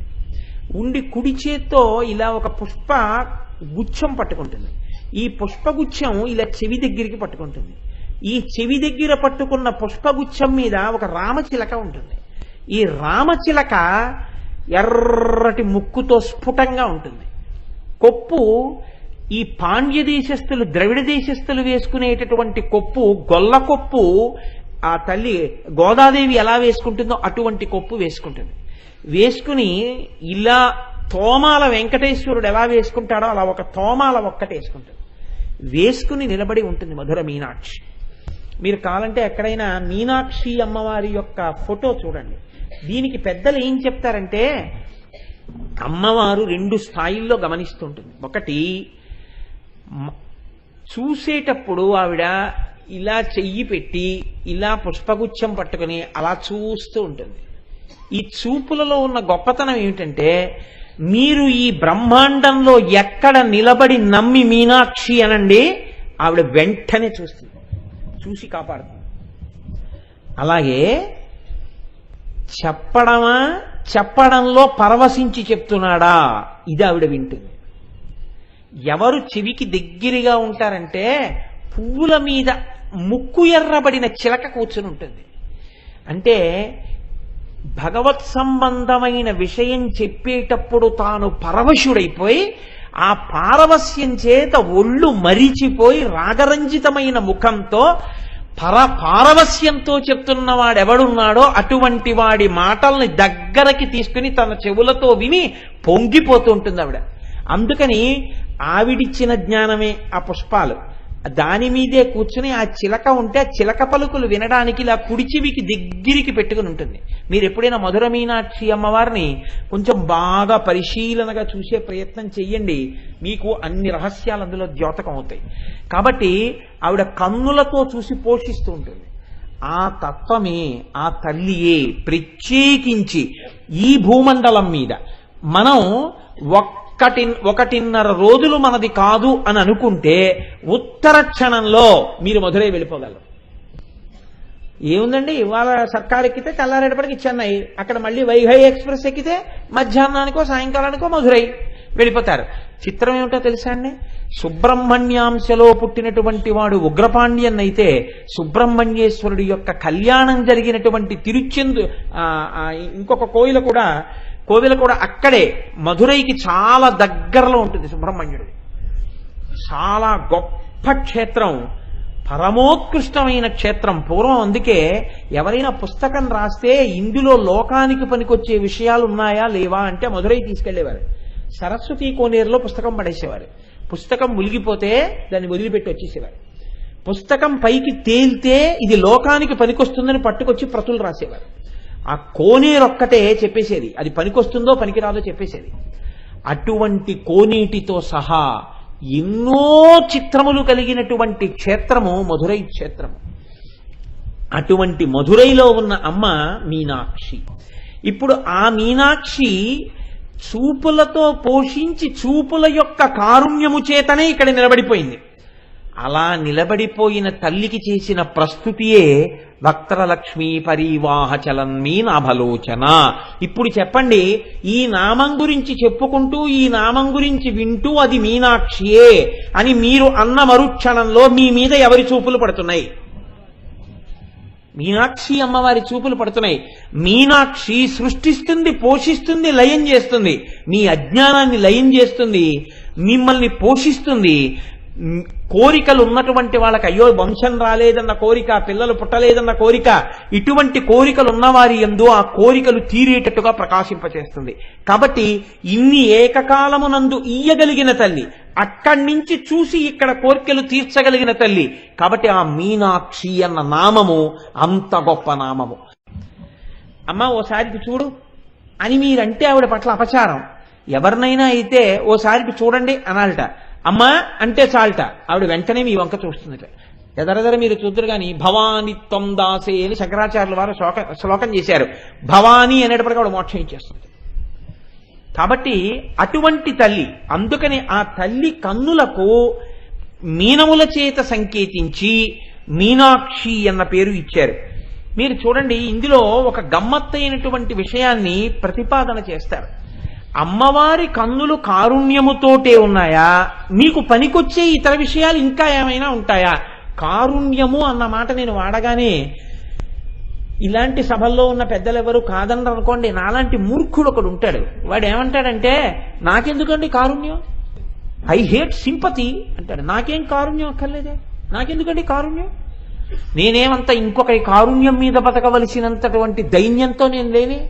మీకు ఒకవేళ కారుణ్యం కావలసి వస్తే మీరు అనుభవించండి ఆ కారుణ్యం, నాకెందుకు అంటాడు. కాబట్టి అమ్మ కన్నులలోని కారుణ్యమును అనుభవించు అన్నాం అనుకోండి, ఇప్పుడు నాకు అంత పెద్ద అవసరం ఏముందండి అంటాడు వీడు. కాబట్టి అమ్మ కన్నులలోని కారుణ్యం అంటే ఎన్ని పాయలుగా ప్రవహిస్తుందో చూపిస్తారు. ఒక్క గోదావరి త్రయంబకంలో బయలుదేరింది అనుకోండి, ఎన్ని పాయలవుతుందో. ఎన్ని పాయలైనా అంతటా తీయని నీరే. ఎన్ని పాయలై ఎన్ని రకాలుగా కారుణ్యము విస్తరిల్లుతోందో మీరు చూసిన తరువాత ఏ పాయ మీరు వద్దనంటారో నాకు చూపించండి. ఒక నది ప్రవహిస్తుంది, మీరు బాగా గమనించండి. ప్రవహించేటప్పుడు ఒక అరణ్యంలోనూ ప్రవహిస్తుంది, చిన్న చిన్న ఊళ్ళ నుంచి ప్రవహిస్తుంది, క్షేత్రాల ముందు నుంచి ప్రవహిస్తుంది. ఒక చోట అమ్మవారి అనుగ్రహం అని మీరు అనవలసి ఉంటుంది. ఆ నది ఒడ్డున పెద్ద పెద్ద నగరములు వస్తాయి. ఈ నగరము రావడానికి ప్రధాన హేతువేది అంటే అక్కడ నది ఉండడమే. ఒక రాజమండ్రి అంత విస్తరిల్లడానికి కారణమేమి అంటే ఆ రాజమహేంద్రి ఏర్పడడానికి కారణం గోదావరి. నాకు బొంబాయి వెళ్ళినప్పుడు అదే అనిపించేదండి. నేను బొంబాయిలో ఉపన్యాసాలు చెప్పేసి బయలుదేరి వచ్చేస్తున్నప్పుడో బయలుదేరి వెడుతున్నప్పుడో నాకు జ్ఞాపకం లేదు కానీ మా మోహన్ రావు గారితో వచ్చేస్తూ విమానం ఆకాశంలోకి లేచిపోయిన తర్వాత కొద్ది ఎత్తులో ఉన్నప్పుడు ఆ పైనుంచి చూస్తే, ఓయ్ బాబోయ్ ఎంతటి మహానగరం, ఎన్ని లక్షల ఇళ్ళు. ఒక మనిషి ఇంకొక మనిషి దగ్గరికి వెళ్ళాలంటే 4 గంటలు 5 గంటలు ప్రయాణం, విసిగిపోతాడు. రోడ్లన్నీ పొగే, ఎక్కడ చూసినా జనమే, చీమల బారులు, అన్ని కార్లు, అసలు నడవడానికి ఉండదు. ఇంతటి మహానగరంలో ఇన్ని లక్షల మంది ఇంత సంతోషంగా బతికేస్తున్నారు. ఇంతమందికి నీళ్లు దొరికేస్తున్నాయి, పక్కన సముద్రం తప్ప ఏమీ లేదు. ఇంతమందికి నీళ్లు దొరుకుతాయి, ఇంతమందికి కరెంటు దొరుకుతుంది. ఒక్కనాడు పవర్ కట్ ఉండదు. కటిక పేదవాడు పూరి గుడిసెలో ఉన్నవాడి దగ్గర నుంచి ఐశ్వర్యమునకు హద్దు చెప్పగలిగినటువంటి వాళ్ళ వరకు ఆ బొంబాయి నగరంలోనే ఉన్నారు. ఆ మాటకు వస్తే దేశ ఆర్థిక రాజధాని బొంబాయి. ఇంతటి ఐశ్వర్యం ఈ నగరానికి ఎక్కడి నుంచి వచ్చింది అని మీరు చూశారనుకోండి, ఇంతమంది ఇక్కడ అన్నం ఎలా తింటున్నారు అని. ఖచ్చితంగా ఒక్కటే, అంటే ఆ నగరమునకు అమ్మవారి అనుగ్రహం ఏదో ఉంది. లేకపోతే అన్ని కోట్ల మంది అన్నం ఎలా తింటారండి అక్కడ? శిలాభోగం స్థలాభోగం అని ఒక్క ఊళ్ళో రోజు అన్ని విస్తళ్ళు లేస్తున్నాయి, అంత అన్నశాంతి జరుగుతోంది, అన్ని కోట్ల వ్యాపారం జరుగుతోంది, అక్కడి నుంచి అన్ని జరుగుతున్నాయి, దేశాన్నంతటినీ శాసిస్తోందంటే ఆర్థికంగా ఆ నగరమునకు అమ్మవారి అనుగ్రహము ఎంత పరిపుష్టమై ఉండాలి. లేకుండా అంతమంది బతకలేరు అక్కడ. అలా శంకర భగవత్పాదులు అమ్మవారి యొక్క కారుణ్యము ప్రవహిస్తే ఎలా ఉంటుందో చూపిస్తారు. ఆవిడ కళ్ళల్లోంచి శంకరులకు శంకరులే సాటి, రోజు అంతే, అంతకన్నా ఇంకో మాట అనడానికి నాకు కుదరదు. ఆయన అంటారు, విశాలా కళ్యాణి స్ఫుటరుచిరయోధ్యా కువలయై కృపాధారాధారా కిమపి మధురా భోగవతిక అవంతే దృష్టిస్తే బహునగర విస్తార విజయ ధ్రువం తత్తన్నామ వ్యవహరణ యోగ్యా విజయతే అన్నారు. అమ్మా, మహారాజు దండయాత్రకు బయలుదేరుతాడు. బయలుదేరినప్పుడు తను పరిపాలించేటటువంటి రాజధాని ఎక్కడో ఉంటుంది. కృష్ణదేవరాయల వారు పరిపాలించినటువంటి విజయనగరం కర్ణాటకలో ఉంది, హంపీలో, ఆంధ్రదేశానికి బోర్డర్లో. అక్కడ ఉన్నటువంటి కృష్ణదేవరాయల వారు ఒరిస్సాలో ఉండేటటువంటి గజపతుల వరకు ఓడించడానికి వెళ్లారు. సింహాచల దేవస్థానానికి కూడా ఎన్నో కానుకలు ఇచ్చారు. వెంకటాచలంలో తన మూర్తులే పెట్టుకున్నారు. ఇంత దూరం వెళ్ళిపోయినప్పుడు రాజు ఏం చేస్తాడంటే ఆ పట్టణాన్ని గెలిచేసి ఇది నాది అని ఒక విజయ పతాకం ఎగరవేసి వెళ్ళిపోతుంటాడు. ఆ విజయ పతాకం ఎగరవేసి విజయ స్తంభాన్ని నాటి వెళ్ళిపోయాడంటే ఇది ఆ రాజుది అయిపోతుంటుంది. అలాగే శంకరాచార్యుల వారు అంటున్నారు, నువ్వు ఈ లోకమంతా నీ కళ్ళు ఇలా తిప్పుతున్నా, నేను తల తిప్పుతున్నాను అనుకోండి, అమ్మవారైతే ఇలా కళ్ళు తిప్పుతుందట. ఇలా కళ్ళు తిప్పుతున్నా నీ దృష్టి కొన్ని కొన్ని చోట్ల ఆగింది. ఒక్కొక్కసారి ఇలా తిప్పుతూ అలా ఆగావు. అలా ఎక్కడ ఆగావో అక్కడ శోభిల్లిపోయాయి ఆ ప్రాంతాలు, అంత శోభని పొందాయి. అవే 8 మహానగరాలు అయ్యాయమ్మా అన్నారు శంకరాచార్యులు వారు.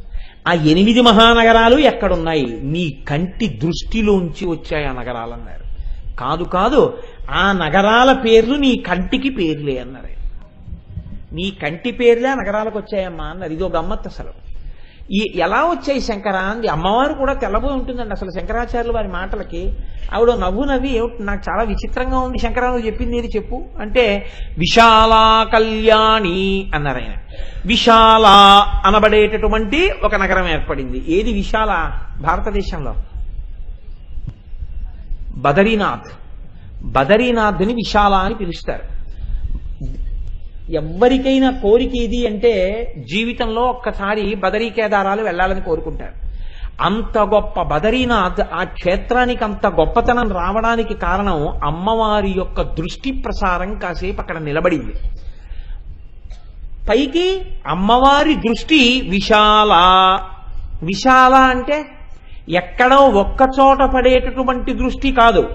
ఎంతమందినైనా, ఎంత దూరంలో ఉన్న వాళ్ళనైనా ఉద్ధరించగలిగి, ఎంత దూరమైనా చూసి రక్షించగలిగినంత గొప్ప దృష్టి కలిగినటువంటి అమ్మ. మనకైతే ఏదో ఇక్కడి నుంచి అక్కడ వరకు, అక్కడి నుంచి ఇక్కడ వరకు కనబడుతుంది. అసలు కళ్ళజోడు తీస్తే అది కనబడుతుంది మన అదృష్టం అనుకోండి. కానీ అమ్మవారు అలా కాదుట. విశాల కళ్యాణి. ఒక్కొక్క దృష్టి పడింది అనుకోండి, కనురాపు తగిలిందండి అని ఇంటి ముందు గుమ్మడికాయ పుచ్చిపోతుంది. అలా ఉంటాయి కొన్ని కొన్ని దృష్టిలు. కానీ అమ్మవారి దృష్టి అటువంటి దృష్టి కాదుట. అమ్మవారి దృష్టి ఎక్కడ పడుతుందో అక్కడ కళ్యాణమే, అక్కడ సంతోషమే, వైభోగమే, శోభనమే, శుభమే. అమ్మవారి దృష్టి పడాలి తప్ప ఆవిడ దృష్టి పడిందా ఆ ఇంట అన్ని శోభనాలు వెల్లువెత్తిపోతాయి.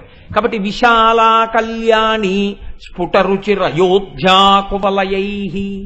ఇప్పుడు శంకరాచార్యులు వారు అంటున్నారు, కళ్యాణి రెండో నామంలో కళ్యాణి చెప్పారు కదండి. ఈ కళ్యాణి ఎక్కడ ఉన్నది అంటే, ఈ కళ్యాణి నగరము కర్ణాటకలో వాతాపి చాళుక్యులు అనేటటువంటి వాళ్ళు పరిపాలించారు.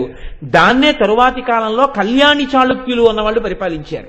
కాబట్టి కర్ణాటకలో ఉన్నటువంటి కళ్యాణి తప్ప బొంబాయిలో ఉన్నటువంటి కళ్యాణ్ కాదు. అది కర్ణాటకలో ఉన్న కళ్యాణిని అమ్మవారి కంటి పేరుగా వచ్చినటువంటి నగరం అని చెప్తారు. ఇటువంటి కళ్యాణి నగరం ఎటువంటిదో అలాగే మూడవది స్ఫుటరుచిరయోధ్యా కువలయై. అమ్మా, నీ కన్నులు అయోధ్యతో సమానము. నా కన్నులకి అయోధ్యకి సంబంధం ఏమిటి శంకరా అంటే, శంకరాచార్యుల వారు అంటారు, అయోధ్య అంటే ఏమిటి? గెలవలేనిది, గెలవబడనిది.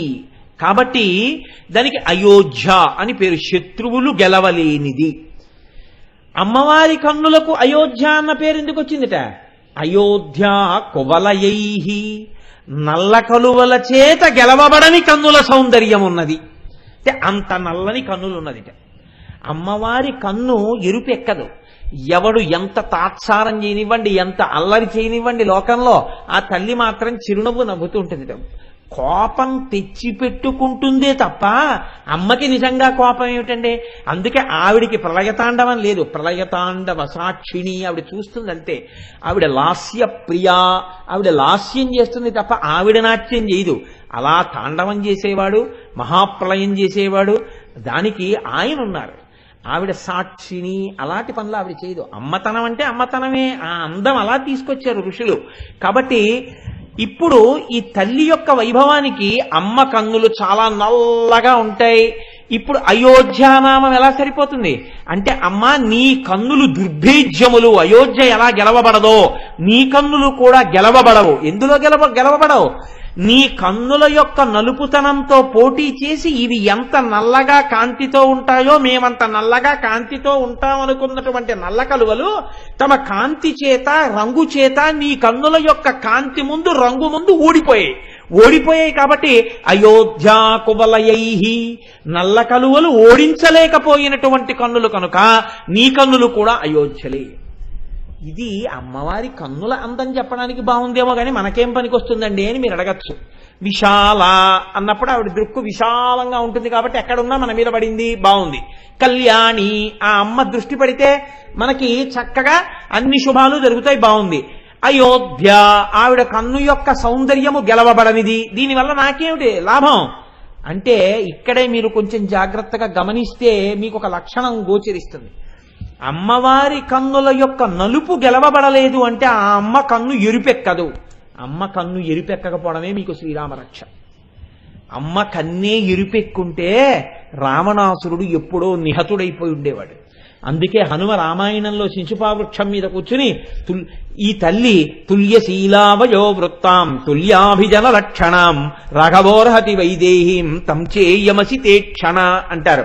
సీతారాములిద్దరు ఒండరులు ఒకరికొకరు తగిన వారే కాని రాముడి కన్నా సీతమ్మ తల్లి గొప్పతనం ఒకటి ఎక్కువ ఉంది అన్నారు. ఎవరు? పరమరామ భక్తుడైన హనుమ. రామచంద్రమూర్తి కన్నులు ఎప్పుడైనా ఎరుపెక్కుతాయి, సీతమ్మ కళ్ళో అసలు ఎరుపుతనం తెలియదు, ఎప్పుడూ నలుపే. ఇంత నలుపైన కన్నులు కాబట్టే అంత ధూర్తుడు కూడా రక్షింపబడ్డాడు. కాకాసురుడు వక్షస్థవం మీద గాఢ వేసినవాడు కూడా బతికాడంటే రాముడి పక్కన సీతమ్మ ఉంది. రాముడి పక్కన సీతమ్మ లేదు కాబట్టే 10 తలలు తెగిపోయాయి రావణాసురుడికి. కనుక ఆ తల్లి కన్నుల నలుపు మనకి శ్రీరామ రక్ష. మనం ఎన్ని తప్పులు చేసినా తల్లి కాపాడుతోంది. లేకపోతే ఆ తల్లే కాపాడకపోతే మన ధూర్తతనానికి మన బతుకులు ఎక్కడుంటాయండి? కాబట్టి అయోధ్యా కువలయై కృపాధారాధారా, ఏమి పడిపోతాయో శంకర భగవత్పాదులకు మాటలు. అమ్మా అసలు ఆ కన్నులున్నాయే, అందులో నాకు ధారానగరం కనపడుతోందమ్మా అన్నారు. ధారానగరం అంటే భోజరాజు గారి రాజధాని. ధారానగరం ఎలా కనపడుతోంది శంకరా నీకు? ఓ బాగుంది, ముందు 3 చాలా బాగా చెప్పావు, బాగుందయ్యో. ఏది 4 ఎలా సరిపోతుంది? ధారానగరం ఎలా సరిపోతుంది చెప్పు అంటే, అమ్మా ధారానగరము భోజరాజు గారి చేత పరిపాలింపబడినదైనా నీ కన్నులు కృపాధారాధారా, కన్నులలోంచి కృప అలా కురుస్తూనే ఉంటుంది. ఎన్ని తప్పులు చేసిన వాడైనా సరే అమ్మా అంటే చాలు రక్షించేస్తాం. ఎంత కృప కలిగిన దానివమ్మా, ఎంత కారుణ్యమున్న దానివమ్మా. కాబట్టి కృపాధారాధారా కిమపి మధురా. అమ్మా నీ కన్నులు చూస్తే మధురానగరం గుర్తొస్తోందన్నారు. నా కన్నులకి మధురానగరానికి పోలికి ఏమిటి శంకరా అంటే, అమ్మా కొంతమంది ఇలా చూస్తే ప్రాణం తీసుకోవాలనిపిస్తుంది. అలా ఉంటుంది ఆ చూపు. ఎక్సరే అయినా కొన్నిటి లోపలికి వెళ్ళి చూడలేదేమో కానీ ఒక్కొక్కడి చూపు అలా ఉంటుంది. ప్లాట్ఫారాల మీద, బస్ స్టాండ్లలోనూ, రోడ్ల మీద, చెట్ల పక్కన వాళ్లే కదండి.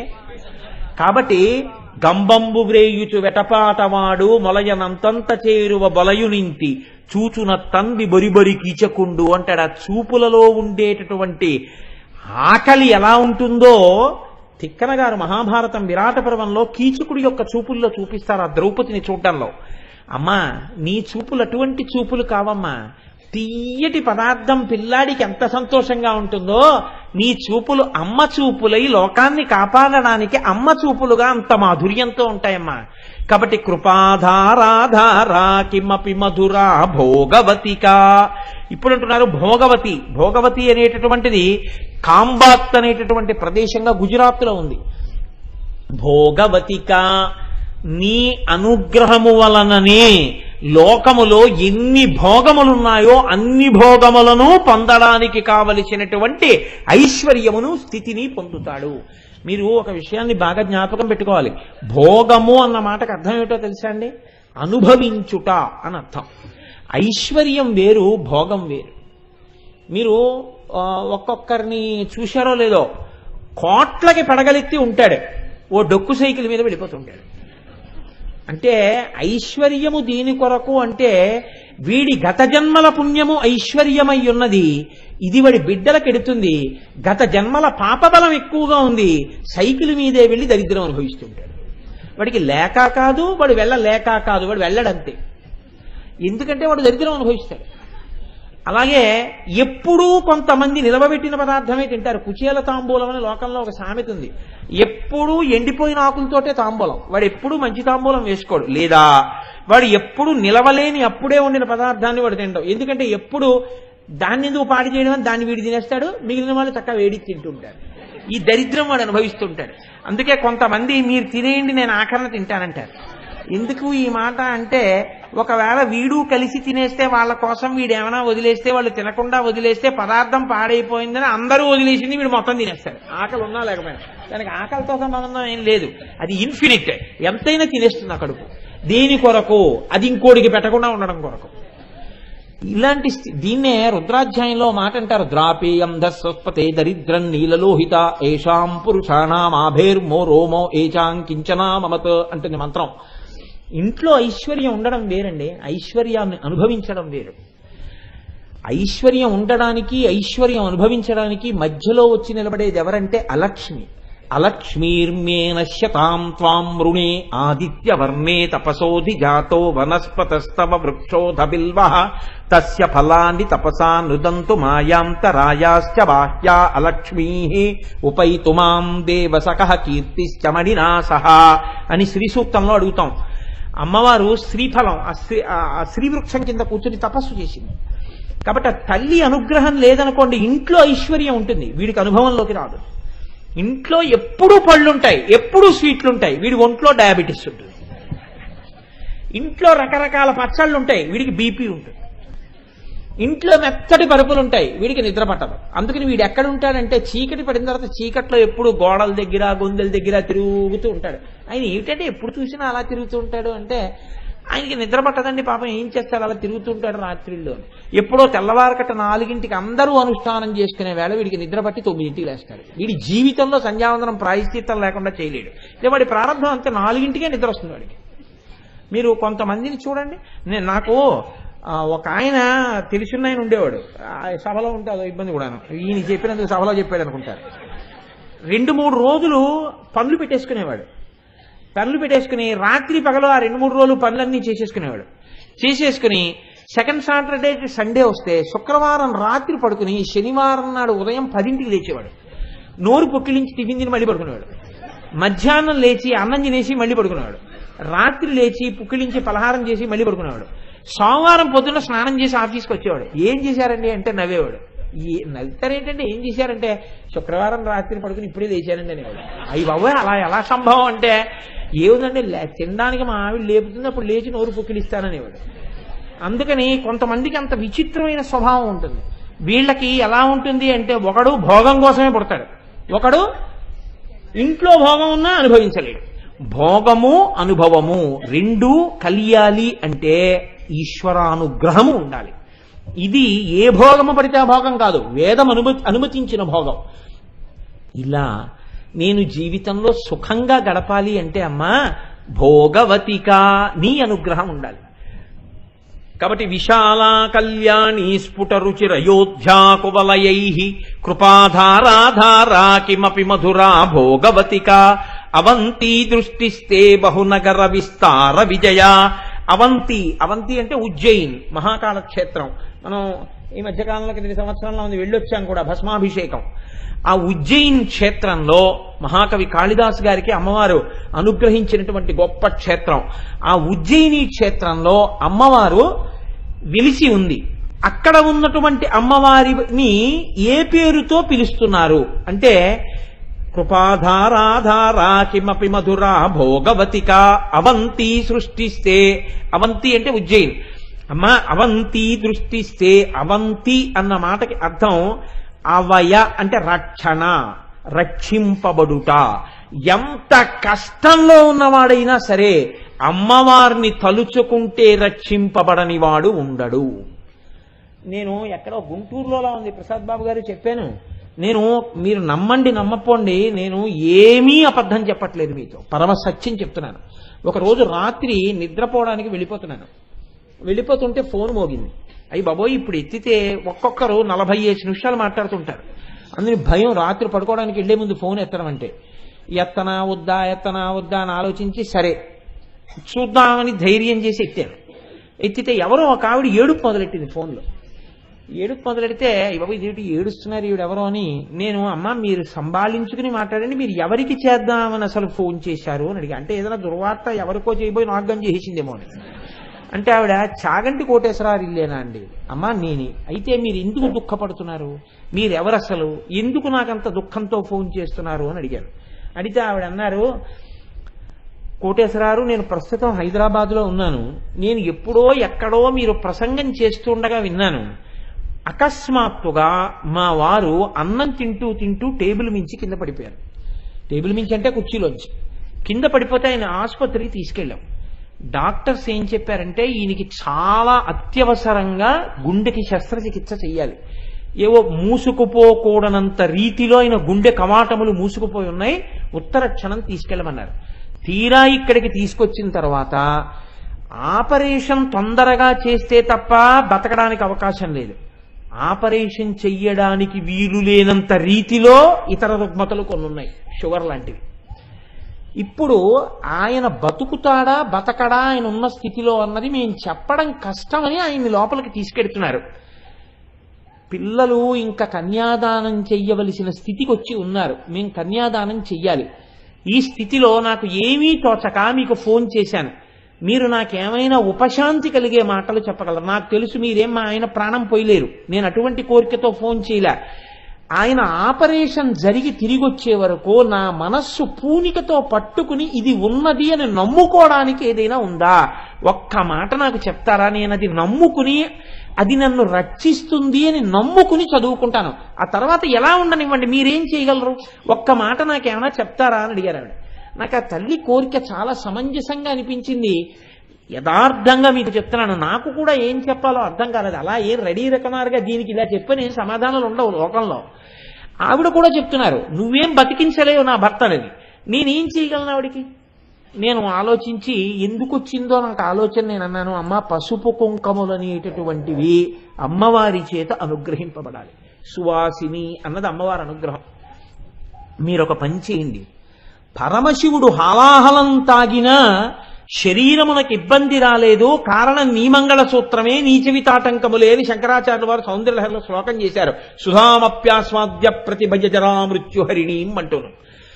మీరు సౌందర్యలహరి పుస్తకం ఒకటి పట్టుకుని మీ వారు రేపు ఆపరేషన్ టేబుల్ మీద ఆపరేషన్ అయిపోయే వార్త వచ్చేంత వరకు ఆ తల్లి నమ్ముకున్న శ్లోకం చదువుకోండి. అంతకన్నా చెప్పడానికి నాకు ఏం తెలియదమ్మా అన్న. చాలు ఒక్క మాట, నేను నమ్ముకున్న ఆవిడ పాదాలు పట్టుకుంటానన్నారు ఆవిడ. ఆ తల్లి నాకు మర్నాడు ఫోన్ చేశారు.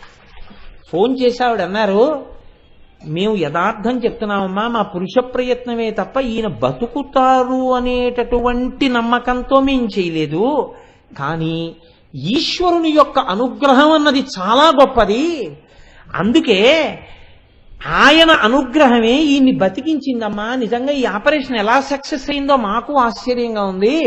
మీ ఆయన బతికారు తల్లి, నీ పసుపు కుంకాలు నిలబడ్డాయన్నారు డాక్టర్లు. నేనైతే ఏం నమ్ముతున్నానంటే డాక్టర్లు కూడా ఆ అమ్మవారి చేతి ఉపకరణములై నా పసుపు కుంకములు నిలబడేటట్టుగా ఆయనకి ఉన్న రుగ్మతని తీయగలిగినటువంటి ఆ బుద్ధి నైపుణ్యమును అమ్మవారు వారి యందు ప్రచోదనం చేసి నా భర్త నాకు దక్కేటట్టుగా ఆ వైద్యులే సాక్షాత్ అమ్మవారి స్వరూపులై నా కంటెదుట నిలబడి నన్ను కాపాడారని చెప్పి నేను నమ్ముకుంటున్నానండి. వారి యందు ఆ అమ్మవారి అనుగ్రహం ప్రసరించి బతికారు. నేను చేసిన ప్రార్థన ఇలా ఫలించింది అని నమ్మి ఆ తల్లిని పసుపు కుంకాలతో పూజ చేసుకుంటున్నానండి అని అని ఫోన్ చేశారు. చాలమ్మా, మంచి మాట చెప్పారు తల్లి, చాలా సంతోషం అని చెప్పాను. ఆ తర్వాత ఇంకెప్పుడు నాకు ఆవిడ ఫోన్ చేయలేదు. 10 కాలాలకే ఆవిడ అలా పసుపు కుంకాలతో ఉండాలనే నా కోరికే. కాబట్టి చూడండి, నేను మీకు ఈ మాట ఎందుకు విజ్ఞాపన చేశాను అంటే, అలాంటి ఫోన్లు నాకు చెయ్యమని కాదు నా ఉద్దేశం. చెయ్యకపోతేనే నేను సంతోషిస్తాను. నాకు ఏం తెలియదు, నేనేం చెప్పలేను. కాబట్టి కృపాధారాధారా కిమపి మధురా భోగవతిక, ఆ సమస్త భోగములకు ఆలవాలమై వేదము చేత అంగీకరింపబడినటువంటి భోగము నీవు అనుభవించడానికి ఆస్కారం ఎక్కడ ఉన్నది అంటే అమ్మవారి అనుగ్రహంలో ఉన్నది. కాబట్టి కిమపి మధురా భోగవతిక అవంతి దృష్టిస్తే, అవంతి అంటే రక్షణ, ఎటువంటి వారినైనా రక్షించగలిగిన శక్తి కలిగిన కన్నులు ఇలా చూసిందా రక్షింపబడిపోతాడంతే. అవంతి దృష్టిస్తే బహునగర విస్తార విజయ, ఆఖరి నగరం విజయనగరం. విజయనగరం సమస్త కార్యములయందు మీకు విజయమును కృప చేయగలిగినటువంటి నగరం ఏదున్నదో అది అమ్మవారి కన్నులయందు ఉన్నది. మీరు ఒక కార్యాన్ని చేపడితే ఆ కార్యం విజయవంతం కావాలంటే ఆ తల్లి యొక్క అనుగ్రహ దృష్టి ప్రసారం జరగాలి. కాబట్టి ఇప్పుడు ఆ తల్లి కన్నులు మీనములై వక్త్ర లక్ష్మీ పరీవాహ చలన్మీనాభలోచన అయ్యుంటే ఆ తల్లి మీకు ఎన్ని రకములైన ఉపకారములు కావాలో అన్నీ ఎక్కడి నుంచి వస్తాయి, అన్నీ ఆవిడ కన్నుల్లోంచే వస్తాయి.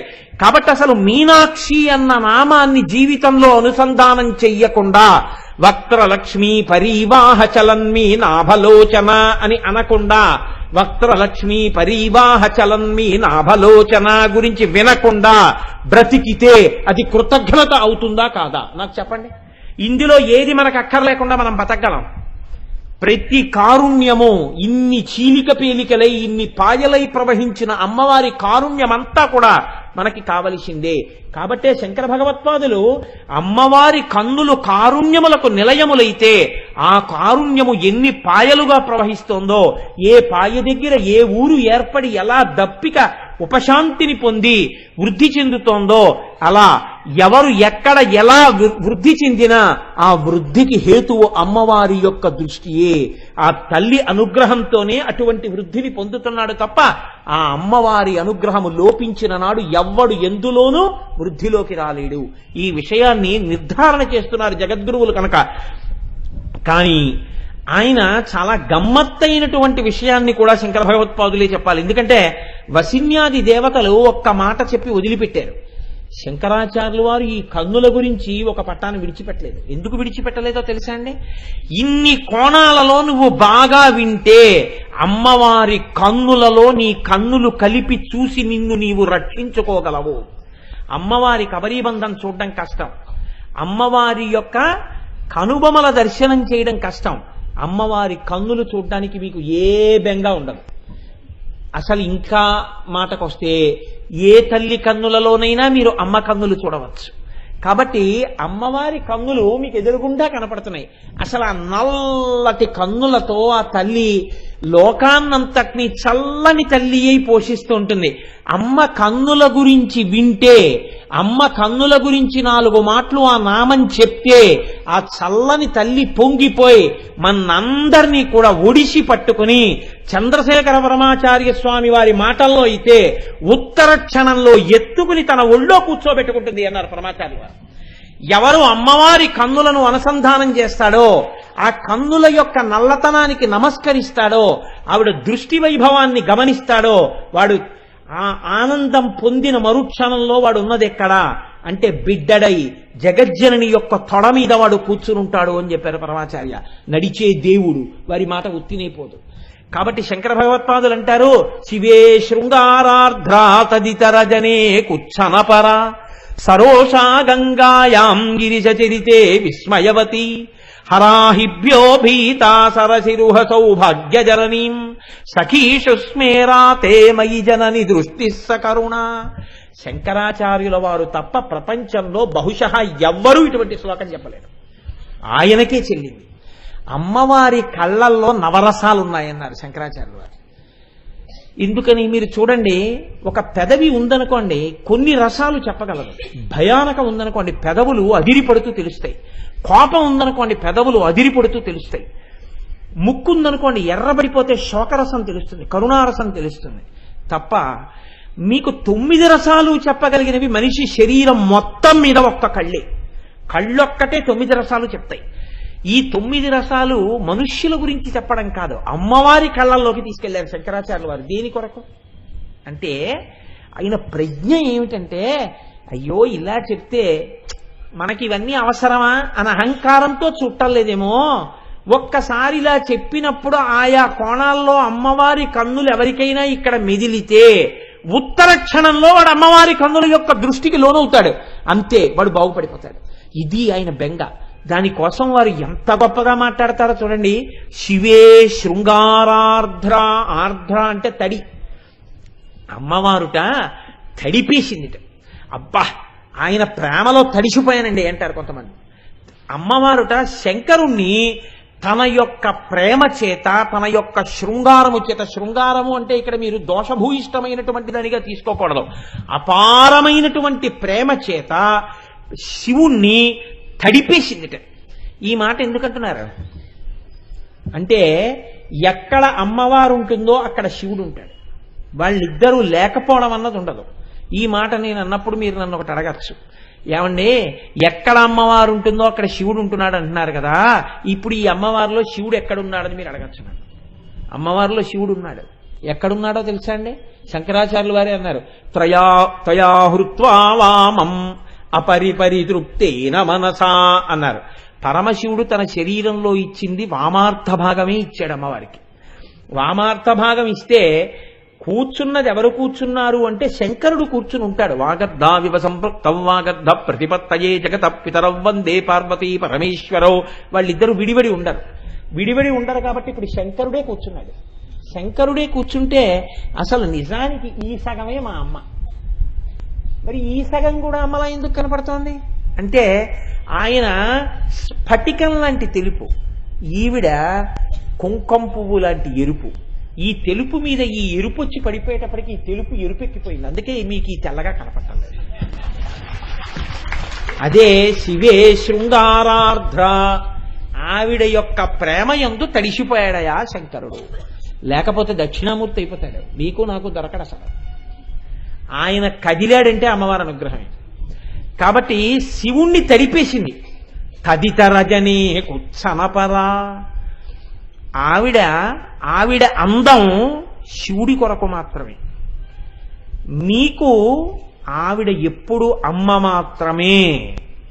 మీరు ఎప్పుడు అమ్మవారి గురించి చెప్పినా, ఎప్పుడు అమ్మా అన్నా, ఎప్పుడు అమ్మవారి శ్లోకం చదివినా ఎలా మాట్లాడవలసి ఉంటుంది అంటే కొడుకుగానే మాట్లాడాలి. మగవాడిగా అమ్మవారి గురించి మాట్లాడతాను అన్నారనుకోండి, కుత్సనపరా, కళ్ళల్లో భీభత్సరసం కనపడుతుంది. ఎవడురా ఏమిటి నా దగ్గరికి వచ్చి మగవాణ్ణని మాట్లాడటమా? మగవాడిలా నిలబడ్డామంటే ఆవిడ్ని ఆడదానిగా చూడకు, అమ్మగా చూడు. నువ్వు అమ్మగా చూస్తే నేను నీకు తల్లిగా నిలబడతాను, తల్లినై నిలబడతాను. శివుడు తప్ప వేరొకడు నా యందు మగవాడిగా నిలబడ్డానికి వీల్లేదు. ఇంకొకడు నిలబడితే కొడుకుగా నిలబడాలి. అమ్మతనాన్ని చూసి నిలబడితే నిన్ను నా ఒళ్ళో కూర్చోపెట్టుకుంటాను. కాబట్టి శివే శృంగారార్ధ్ర తదితరజనే కుత్సనపరా సరోషా గంగాయాం. అమ్మవారి కళ్ళల్లోట ఒక్కసారి ఆ రౌద్రరసం కనపడిందిట. రౌద్రరసం ఎందుకు కనపడుతుంది? శంకరాచార్యులు వారి గొప్పతనం ఏమిటో తెలుసా అండి? మహిషాసుర మర్దనీ గురించో లేకపోతే శుంభనిశుంభుల యొక్క మర్దనం గురించో చెప్పచ్చు, కానీ ఇంత అందమైన శ్లోకం చెప్తున్నప్పుడు చక్ర పొంగల్లో ఉప్పు కణికి వచ్చేసినట్టు ఉంటుంది. అలా మహిషాసుర మర్దనం కన్ను ఎర్రబడిందంటే ఎంత గమ్మత్తుగా చెప్పారో తెలుసా అండి ఆయన. ఒక రోజున పార్వతీదేవి పరమశివుడి పక్కన కూర్చుందిట సభలో. సరస్వతీదేవి వీణ వాయిస్తోంది. వసిన్యాది దేవతలు స్తోత్రాలు చేస్తున్నారు, కవులు పాడుతున్నారు. అందరూ పరమశివుడి యొక్క వైభవాన్ని కీర్తిస్తున్నారు. కీర్తిస్తుంటే అమ్మవారు ఇలా చూసిందనుకోండి, సభలో బాగుండదు. ఇలా చూడకుండా ఇలా క్రీగంట చూసుకుంటూ అబ్బా ఇంత గొప్పవాడు మా ఆయనని ఇలా చూసుకుని సంతోషపడిపోతుందట. ఈ సమయంలోనే శంకరుడు కూడా చూశాడనుకోండి, ఎదరనామాల్లో చూద్దరు కనవాడు బొగ్గలు ఇరిపెక్కుతాయన్నారు శంకరాచార్యులు వారు. వశిన్యాది దేవతలు కూడా అదే చెప్పారు. ఇంత సంతోషంలో ఉండగా ఈయన్ని కీర్తిస్తుంటే శంకరుడి యొక్క జటాజులంలోంచి గంగమ్మ తొంగి చూసిందిట. ఎందుకని? నాకు భర్తే కదా అని. ఎంత పార్వతీదేవైనా, ఎంత లలితా పరాభట్టారికైనా తన భర్త కీర్తిని భార్యగా పంచుకోవడానికి ఇంకొకళ్ళు కనపడేటప్పటికీ ఇలా చూసిందిట. ఏమిటి విషయం? ఏదో భరించాడు కాబట్టి భర్త తప్ప మంగళసూత్రం నాది అని. అమ్మ బాబోయ్ అని లోపలికి వెళ్ళిపోయిందట. సరోషా గంగాయాం, అమ్మా నీ కళ్ళల్లో అప్పుడు కనపడింది రౌద్రరసం అన్నారు శంకరాచార్యుల వారు. అప్పుడు మీరు ఒక్కసారి అమ్మవారి కళ్ళని ఊహించుకోండి. ఇది చెప్పేటప్పుడే మీకు ఆశ్చర్యం ఏమిటో తెలుసా అండి? ఈ మాటలు చెప్పేటప్పుడు మీరు అమ్మవారిగా అభినయించకుండా ఉండలేరు. దానిలో మీ మనసు తన్మయావస్థని పొందినప్పుడు మీరే అమ్మవారైపోయి కళ్ళవి అలా కదులుతాయి. అంటే ఉత్తర క్షణంలో మీ యందు ఆవాహనం అయిపోయిందనమాట ఆవిడ. అంతే, జన్మధన్యమైపోయింది వింటున్న వారికి. అంతే, అది శంకరాచార్యులు వారి ప్రజ్ఞ అంటే. సరోషా గంగాయాం గిరిశ చరితే విస్మయవతి. అసలు ఆవిడ తెల్లబోయినట్టుండడం, ఆశ్చర్యానికి లోనైపోవడం, ఇంత అద్భుతమా అని ఉండడం ఎప్పుడూ ఉండదు. మీరు చూడండి, ఓ నలుగురు నిలబడతారు. నలుగురు నిలబడితే ఓ ఇద్దరు ఏదో చాలా విచిత్రంగా గమ్మత్తుగా మాట్లాడుకుంటుంటారు. మాట్లాడుకుంటుంటే ఈ మిగిలిన ఇద్దరు నవ్వుకుంటుంటారు. నవ్వుకుంటుంటే ఈ మూడు ఆయన అంటాడు అకస్మాత్తుగా, ఒరే కోటేశ్వరాన్ని చూడండి ఎలా తెల్లబోయి అలా నోరు తెరుచుకుని ఉండిపోయారో అంటాడు. అంటే ఈయన వీళ్ళిద్దరితో పాటు ఈయన చూసి వీళ్ళిద్దరికన్నా ఆయన మొహం ఆశ్చర్యంగా ఉంది. ఎందుకంటే అని ఉండిపోయాడు. అసలు అన్నీ తెలుసున్నావిడ. ఆవిడ సర్వజ్ఞ, సాంద్రకరుణ. అలాంటి తల్లి పరమశివుడి యొక్క అద్భుత గాథలు చెప్తుంటే ఒకటా రెండా? మన్మధుడి మీద విజయం, గంగావతరణంలో గంగమ్మని జటాజూటంలో పట్టుకోవడం, ఆ గజాసురుణ్ణి సంహరించడం, ఆయన తోలు తీసి బట్టగా కట్టుకోవడం, పెద్ద పుల్ని చంపడం, దాని తోలు ఉత్తరీయంగా వేసుకోవడం, త్రిశూలాన్ని చేతిలో పట్టుకోవడం, త్రిపురాసురుల్ని సంహారం చేయడం, ప్రళయతాండవం చేయడం, దక్షిణామూర్తిగా కూర్చోవడం, సనకర సనందనాథులకి జ్ఞానం ఇవ్వడం, మన్మధుణ్ణి మూడవ కట్టి మంటతో కాల్చేయడం, ఇవన్నీ వింటుంటే అబ్బబ్బబ్బబ్బబ్బా ఏమి వైభవం రా, ఏమి మహానుభావుడు రాని అని ఉండిపోతుంది. అమ్మా అప్పుడు నీ ముఖంలో అద్భుత రసం కనపడిందమ్మా అన్నారు. గిరిశ చరితే విస్మయవతి హరాహిభ్యో భీత. అమ్మవారు భయపడింది అన్నారు అనుకోండి, ఏదో మెరుపు మెరిచింది, ఏదో అస్త్రం వేశాడు, ఎవడో రాక్షసుడు ఏదో వేశాడు, వేస్తే అమ్మవారు భయపడింది కొంచెం అన్నారు అనుకోండి, బాగుండదు. అమ్మవారు ఎప్పుడు భయపడుతుంది? అసలు భయం ఏమిటి? ఆవిడ ఇంకోళ్ళ భయాన్ని తీసేస్తున్నాడు. భయాపహ, ఆవిడే భయాలు తీస్తుంది. అలాంటి తల్లికి భయం ఎందుకు ఉంటుంది? కాబట్టి ఇప్పుడు ఏదో సందర్భం తీసుకొచ్చి చెప్పేస్తే అసహ్యంగా ఉంటున్నాడు, అర్థం ఉండదు. వెనకటికి ఎవడో పొగిడి పొగిడి పొగిడి పొగిడి ఇంకెంత పొగడాలో చేతకాక మహానుభావుడు ఈయనంతటి కీర్తిశేషుడు ఎవడున్నాడంట అంటే అది ఎంత అసహ్యంగా ఉంటుంది. అలాగా ఏదో పొగుడుతున్నాం కదా అని అమ్మవారి కళ్ళల్లో భయానక రసం చూపించాలి అని ఏదో సన్నివేశాన్ని వర్ణించారనుకోండి, అది శంకరాచార్యులు వారి ప్రజ్ఞ ఎలా అవుతుంది? కాబట్టి ఆయన ఎంత చమత్కారం ఎంచుకున్నారో చూడండి. హరాహిభ్యో భీత. పరమశివుడి గురించి చెప్తుంటే, అద్భుతమైన కథలు వింటుంటే శంకరుడు ఒకసారి తన కుడి చేత్తో అమ్మవారి ఎడంచేతిని, ఎందుకని అమ్మవారి ఎడంచేయి ఆయన కుడి చేతి పక్కన కదండి ఉంటుంది, ఓసారి తన చిటికిని వేలుతో ఇలా అన్నట్ట. ఇలా అంటే ఆవిడ ఒక్కసారి ఉలిక్కి పడి ఇలా చూసింది. ఏమిటా వినడం అంటే, నా కథలకు అంత తన్మయమైపోతున్నావా అన్నిట. అనేటప్పటికీ తన్మయమైపోవడం ఏమిటి, అబ్బా ఏమి కథలు అనుకుందిట. ఈ అనుకున్న సమయంలోనే ఆవిడికి ఎంత ప్రేమ పొంగిపోయిందంటే, మా ఆయన ఇంత గొప్పవాడు అని సంతోషం వేసింది. అదే సమయంలో శంకరుడి యొక్క కుడి చేతి మీద ఆయన వేసుకున్నటువంటి పులితోలు కప్పింది. అమ్మవారి పవిట కొంగు ఇలా కిందకి జారి తన ఎడం చేతిని కప్పింది. ఎవరూ చూడటం లేదు కదా అని సంతోషంతో శంకరుడి చెయ్యి పట్టుకుని ఇలా కూర్చుంది, మా ఆయన అని సంతోషంలో. శంకరుడి ఒంటి నిండా పావులే ఆభరణాలు, ఆయన చేతికి ఓ పిల్లపాం ఉంది. ఇప్పుడు ఆ పిల్లపాం పక్కన అమ్మవారి చెయ్యి తగలగానే ఈ పిల్లపాం అక్కడి నుంచి జారి వీడి చేతి మీదకి ఎక్కింది. చల్లగా తగిలేటప్పటికి ఆవిడ ఇలా చూసింది, పాము ఎక్కుతోంది. అంది హరాహిభ్యోభీత, శంకరుడి ఒంటి మీద పాము నీ మీదకి ఎక్కుతుంటే అమ్మా నీ కళ్ళల్లో భయం కనపడింది అన్నారు శంకరాచార్య. ఎంత చమత్కారంగా చెప్పారో చూడండి. అంటే హరాహిభ్యోభీత సరసిరుహసౌ భాగ్యజననీం, అమ్మవారి కళ్ళల్లో వీరరసం చెప్పాలి. వీరరసం అంటే మళ్ళీ యుద్ధాలు చెప్తే బాగుండదు. ఎంత గమ్మత్తుగా చెప్పారంటే శంకరులు అన్నారు, అసలు ఎర్ర తామర పూలు అన్నవి లోకంలో లేవమ్మా అన్నారు. అదేమిటి శంకర, ఎర్ర తామరలు లేవా? మరి అదేమిటి, ఎర్ర తామరలు ఉన్నాయి కదా లోకం అంతా. మొన్న మనం అష్టదళ పాద పద్మారాధనలో పూజ చేశాం కదా, కాపవరం సూర్యనారాయణ గారి కొలల నిండా అవే. కాబట్టి మరి ఎర్ర తామరలు ఉన్నాయి కదా అంటే శంకరాచార్యులు వారు అన్నారు, ఉట్టిది డాబు, అవి ఎర్ర తామరలు కావమ్మా, తెల్ల తామర పూలు ఒకానొకసారి పందెం వేసుకున్నాయి. పందెం వేసుకుని అమ్మవారిని పద్మాక్షి పద్మాక్షి అంటారు, మాలాగే ఉంటాయి కదా అమ్మవారు అని చెప్పి తామర పూలు దగ్గరికి వచ్చాయి.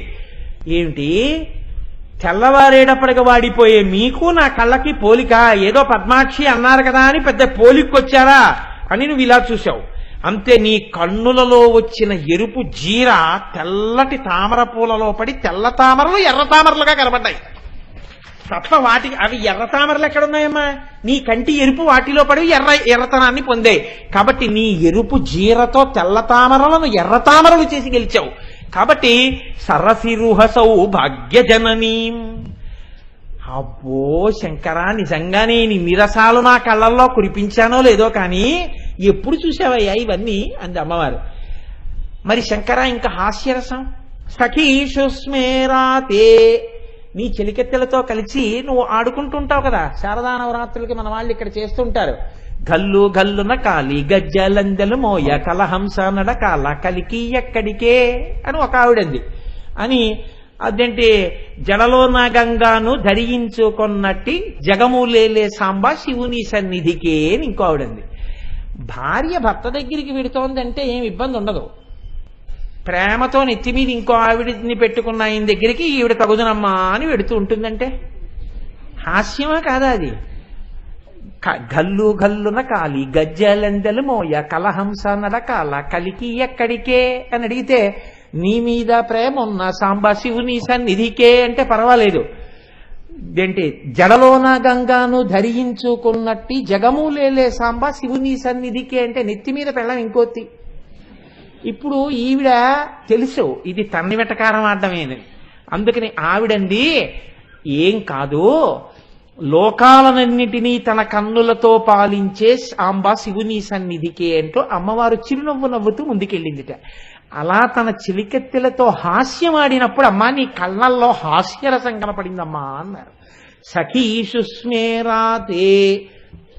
మరి కరుణరసం ఇప్పుడు అంటే, అమ్మ నువ్వు దక్ష ప్రజాపతి కూతురుగా ఉండగా నీ మాట తండ్రి మందించకపోతే అప్పుడు నువ్వు దేహత్యాగం చేశావు, అప్పుడు కరుణారసం కనపడిందమ్మా అని చెప్పచ్చు, కానీ బాగుండదు ఆ శ్లోకం చెప్పేటప్పుడు. ఆయన అన్నారు శంకరాచార్యుల వారు, ఇంకెప్పుడమ్మా, నన్ను చూసినప్పుడే అన్నారు.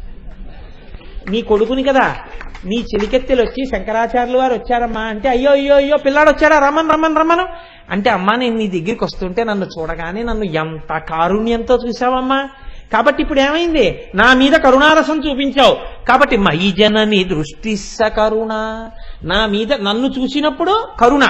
శంకరాచార్యుల వారి శ్లోకంలో ఉన్న గొప్పతనం ఏమిటో తెలుసా అండి? మీరు అమ్మవారి కన్నుల వంక చూసి ఈ శ్లోకం ఎప్పుడు చెప్పినా మయి అన్నప్పుడు మీరే, శంకరులు కాదు. మయి జనని అమ్మా నన్ను చూసినప్పుడు అన్నప్పుడు దృష్టి సకరుణ వక్తరలక్ష్మి పరివాహ చలన్మీన అవలోచనాయై మీనాక్షి దృష్టి మీ మీద పడిపోయేటట్టుగా శ్లోకాన్ని మలిచేశారు ఆయన. బాగుంది కానీ శంకరా, రసాలన్నింటిలో గొప్పది 9 శాంతరసం, అది ఏది చెప్పలేదే.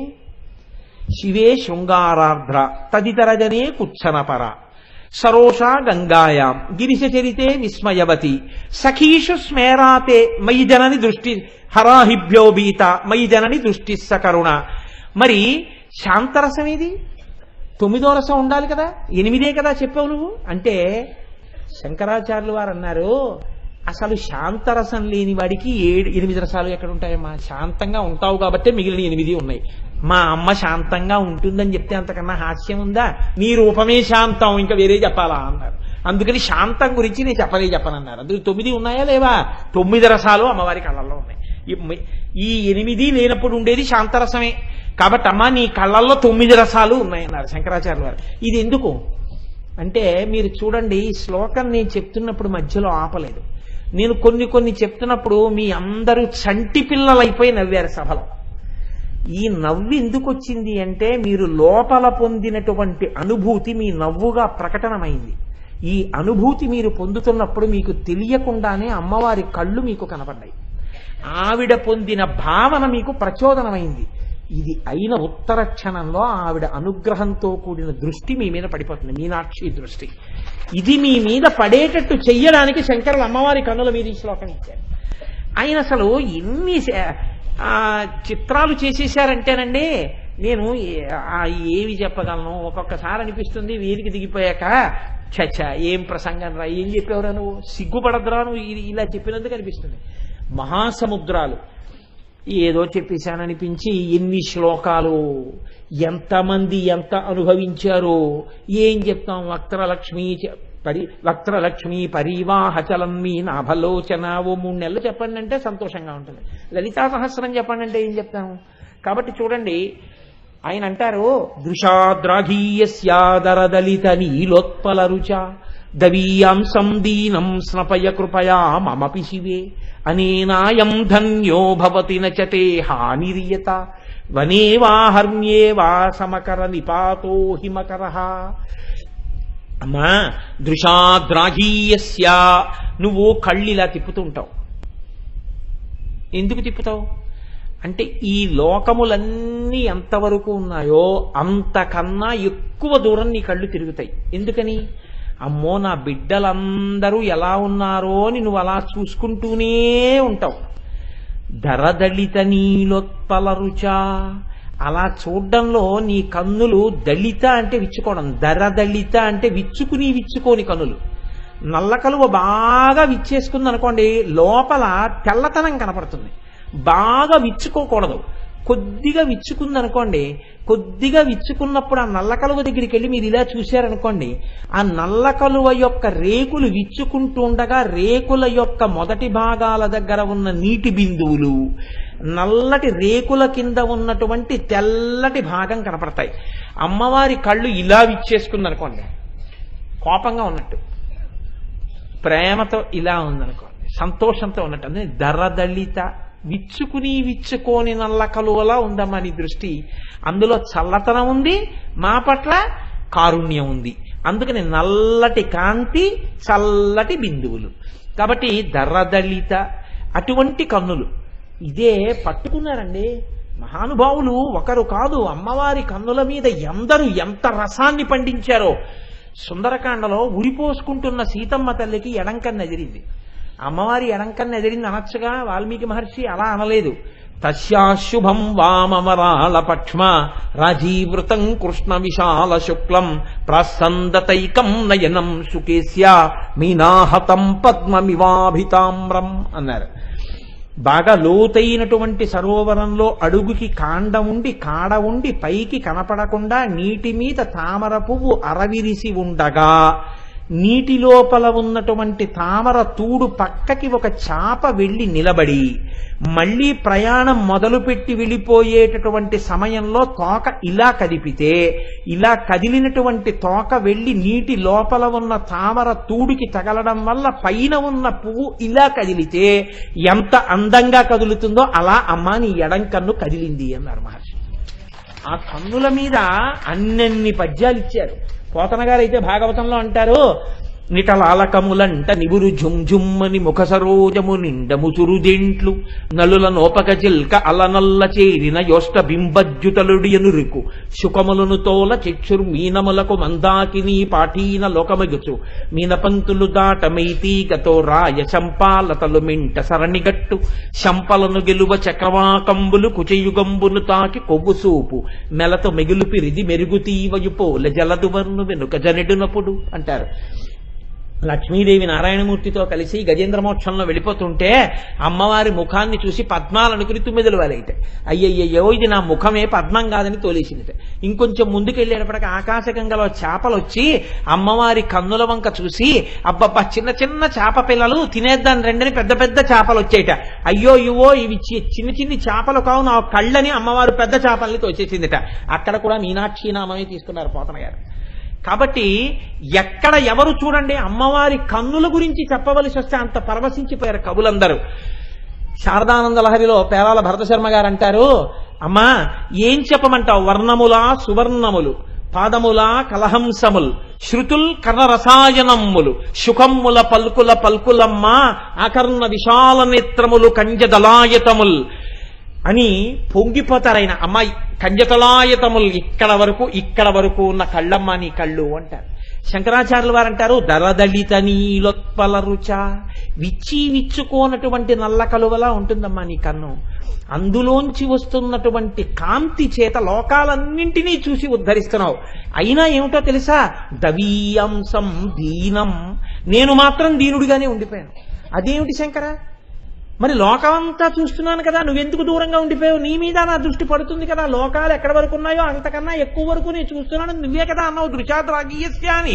మరి అటువంటిప్పుడు నా దృష్టి నీ మీద ఎందుకు పట్టలేదు అంటే, అమ్మా ఒకసారి ఇలా చూసేస్తే వృద్ధిలోకి వచ్చేసేటంతటి తక్కువ పాపం కాదమ్మా దీనం.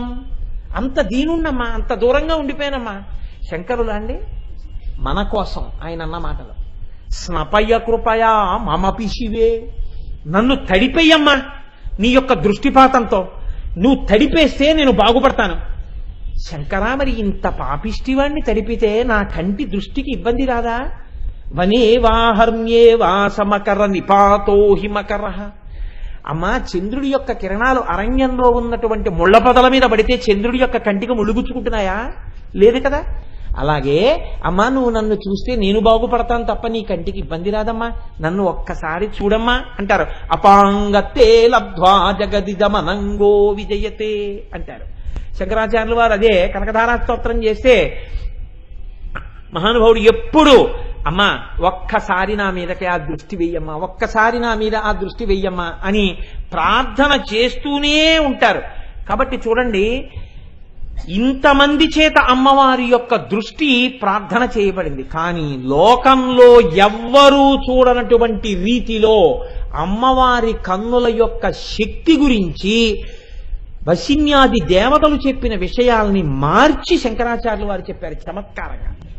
వశిన్యాది దేవతలు అన్నారు, అమ్మా నువ్వు ఆ కన్నులను తెరిచి ఉంచితే లోకాలన్నీ ఉంటాయి, నువ్వు ఇలా మూస్తే ఉన్మేష నిమిషోత్పన్న విపన్న భువనావళి, లోకాలన్నీ లయమైపోతాయన్నారు. శంకరాచార్యులు వారు దాన్ని ఎంత చమత్కారం చేసేశారో తెలుసా అండి. తవాపర్ణే కన్నే జపనయనపై శూన్యచకితా నిలీయంతే తో ఏ నియతమ నిమేషాశపరిక ఇయంచ శ్రీర్బద్ధచ్చదపటక వాటంకువలయం జహాతి ప్రత్యూషే నిశచ విఘటయ్య ప్రవిశతి అన్నారు. ఆయన అన్నారమ్మా లోకంలో తెలియని వాళ్ళు అంటారు, చేపలు నీళ్లల్లో ఈదుతూ ఉంటాయి, చేపలు కూడా కనురెప్ప వెయ్యకుండా నీటిలో ఈదగలవు అంటుంటారు. అలాగే అంటారు కలువ పూలు రాత్రుళ్ళు విచ్చుకుంటాయి, పగటిపూట ముడుచుకుంటాయి అని చెప్తూ ఉంటారు సామాన్య ధర్మాలు. వాళ్ళకేం తెలియదమ్మా పాపం అమాయకులు, నాకు తెలుసమ్మా అసలు రహస్యం ఏమిటో అన్నారు.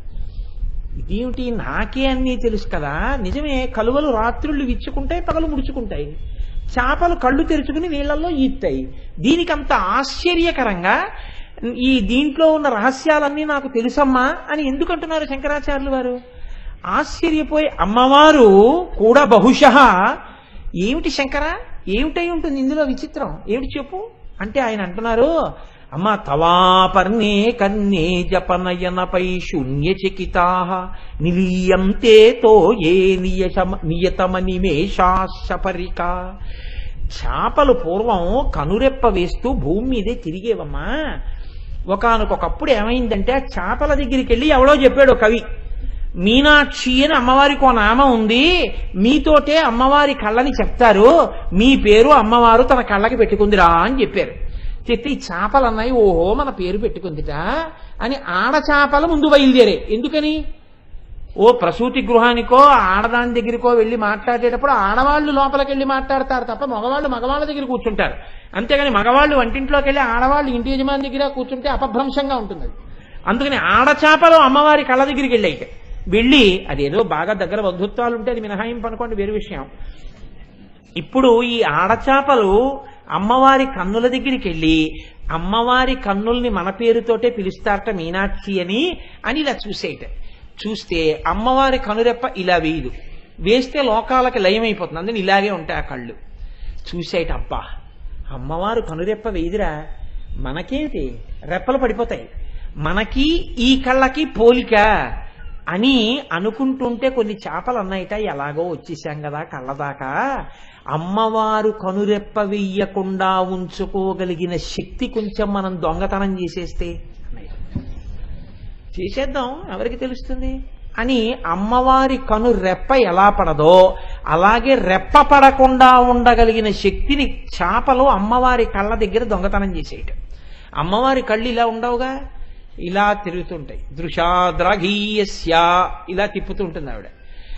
ఇలా తిప్పుతుంటే భీమవరంలో మావుళ్ళమ్మ తల్లిలాగా ఇక్కడ వరకు ఉంటాయి ఆవిడ కళ్ళు, ఎంత అందంగా ఉంటాయో ఆ మావుళ్ళమ్మ తల్లివి. అలా ఈ కళ్ళెళ్ళి దొంగతనం జరిగితే పక్కింట్లో కదా చెప్తారు, చెవులకి చెప్పేట. ఉసే చేపలు అమ్మవారి కళ్ళ దగ్గరికి వచ్చి రెప్ప వెయ్యకుండా ఉండగలిగిన శక్తిని దొంగిలించాయి, అందుకే ఇప్పుడు చేపలు రెప్పలు వేయకుండా తిరగగలుగుతున్నాయని చెప్పేయటం. చెప్తే ఈ మాటలు చేపలు విన్నాయిట. ఊరే మనం చేసిన దొంగతనం బయటపడిపోయింది, ఇవాళ కళ్ళు చెవులకి చెప్పాయి, చెవులేమో ఎవరికి చెప్తాయి, కవులకి చెప్తాయి. కవులు ఏం చేస్తారు, పద్యాల్లో రాసేస్తారు. ఇక మన బతుకు బయటపడిపోయింది, మనం ఎక్కడన్నా కనపడితే దొంగ దొంగ అంటారు, అందుకని మనం భూమి తిరగద్దని నీళ్లలో తిరుగుతున్నాయమ్మా అప్పటి నుంచి అని.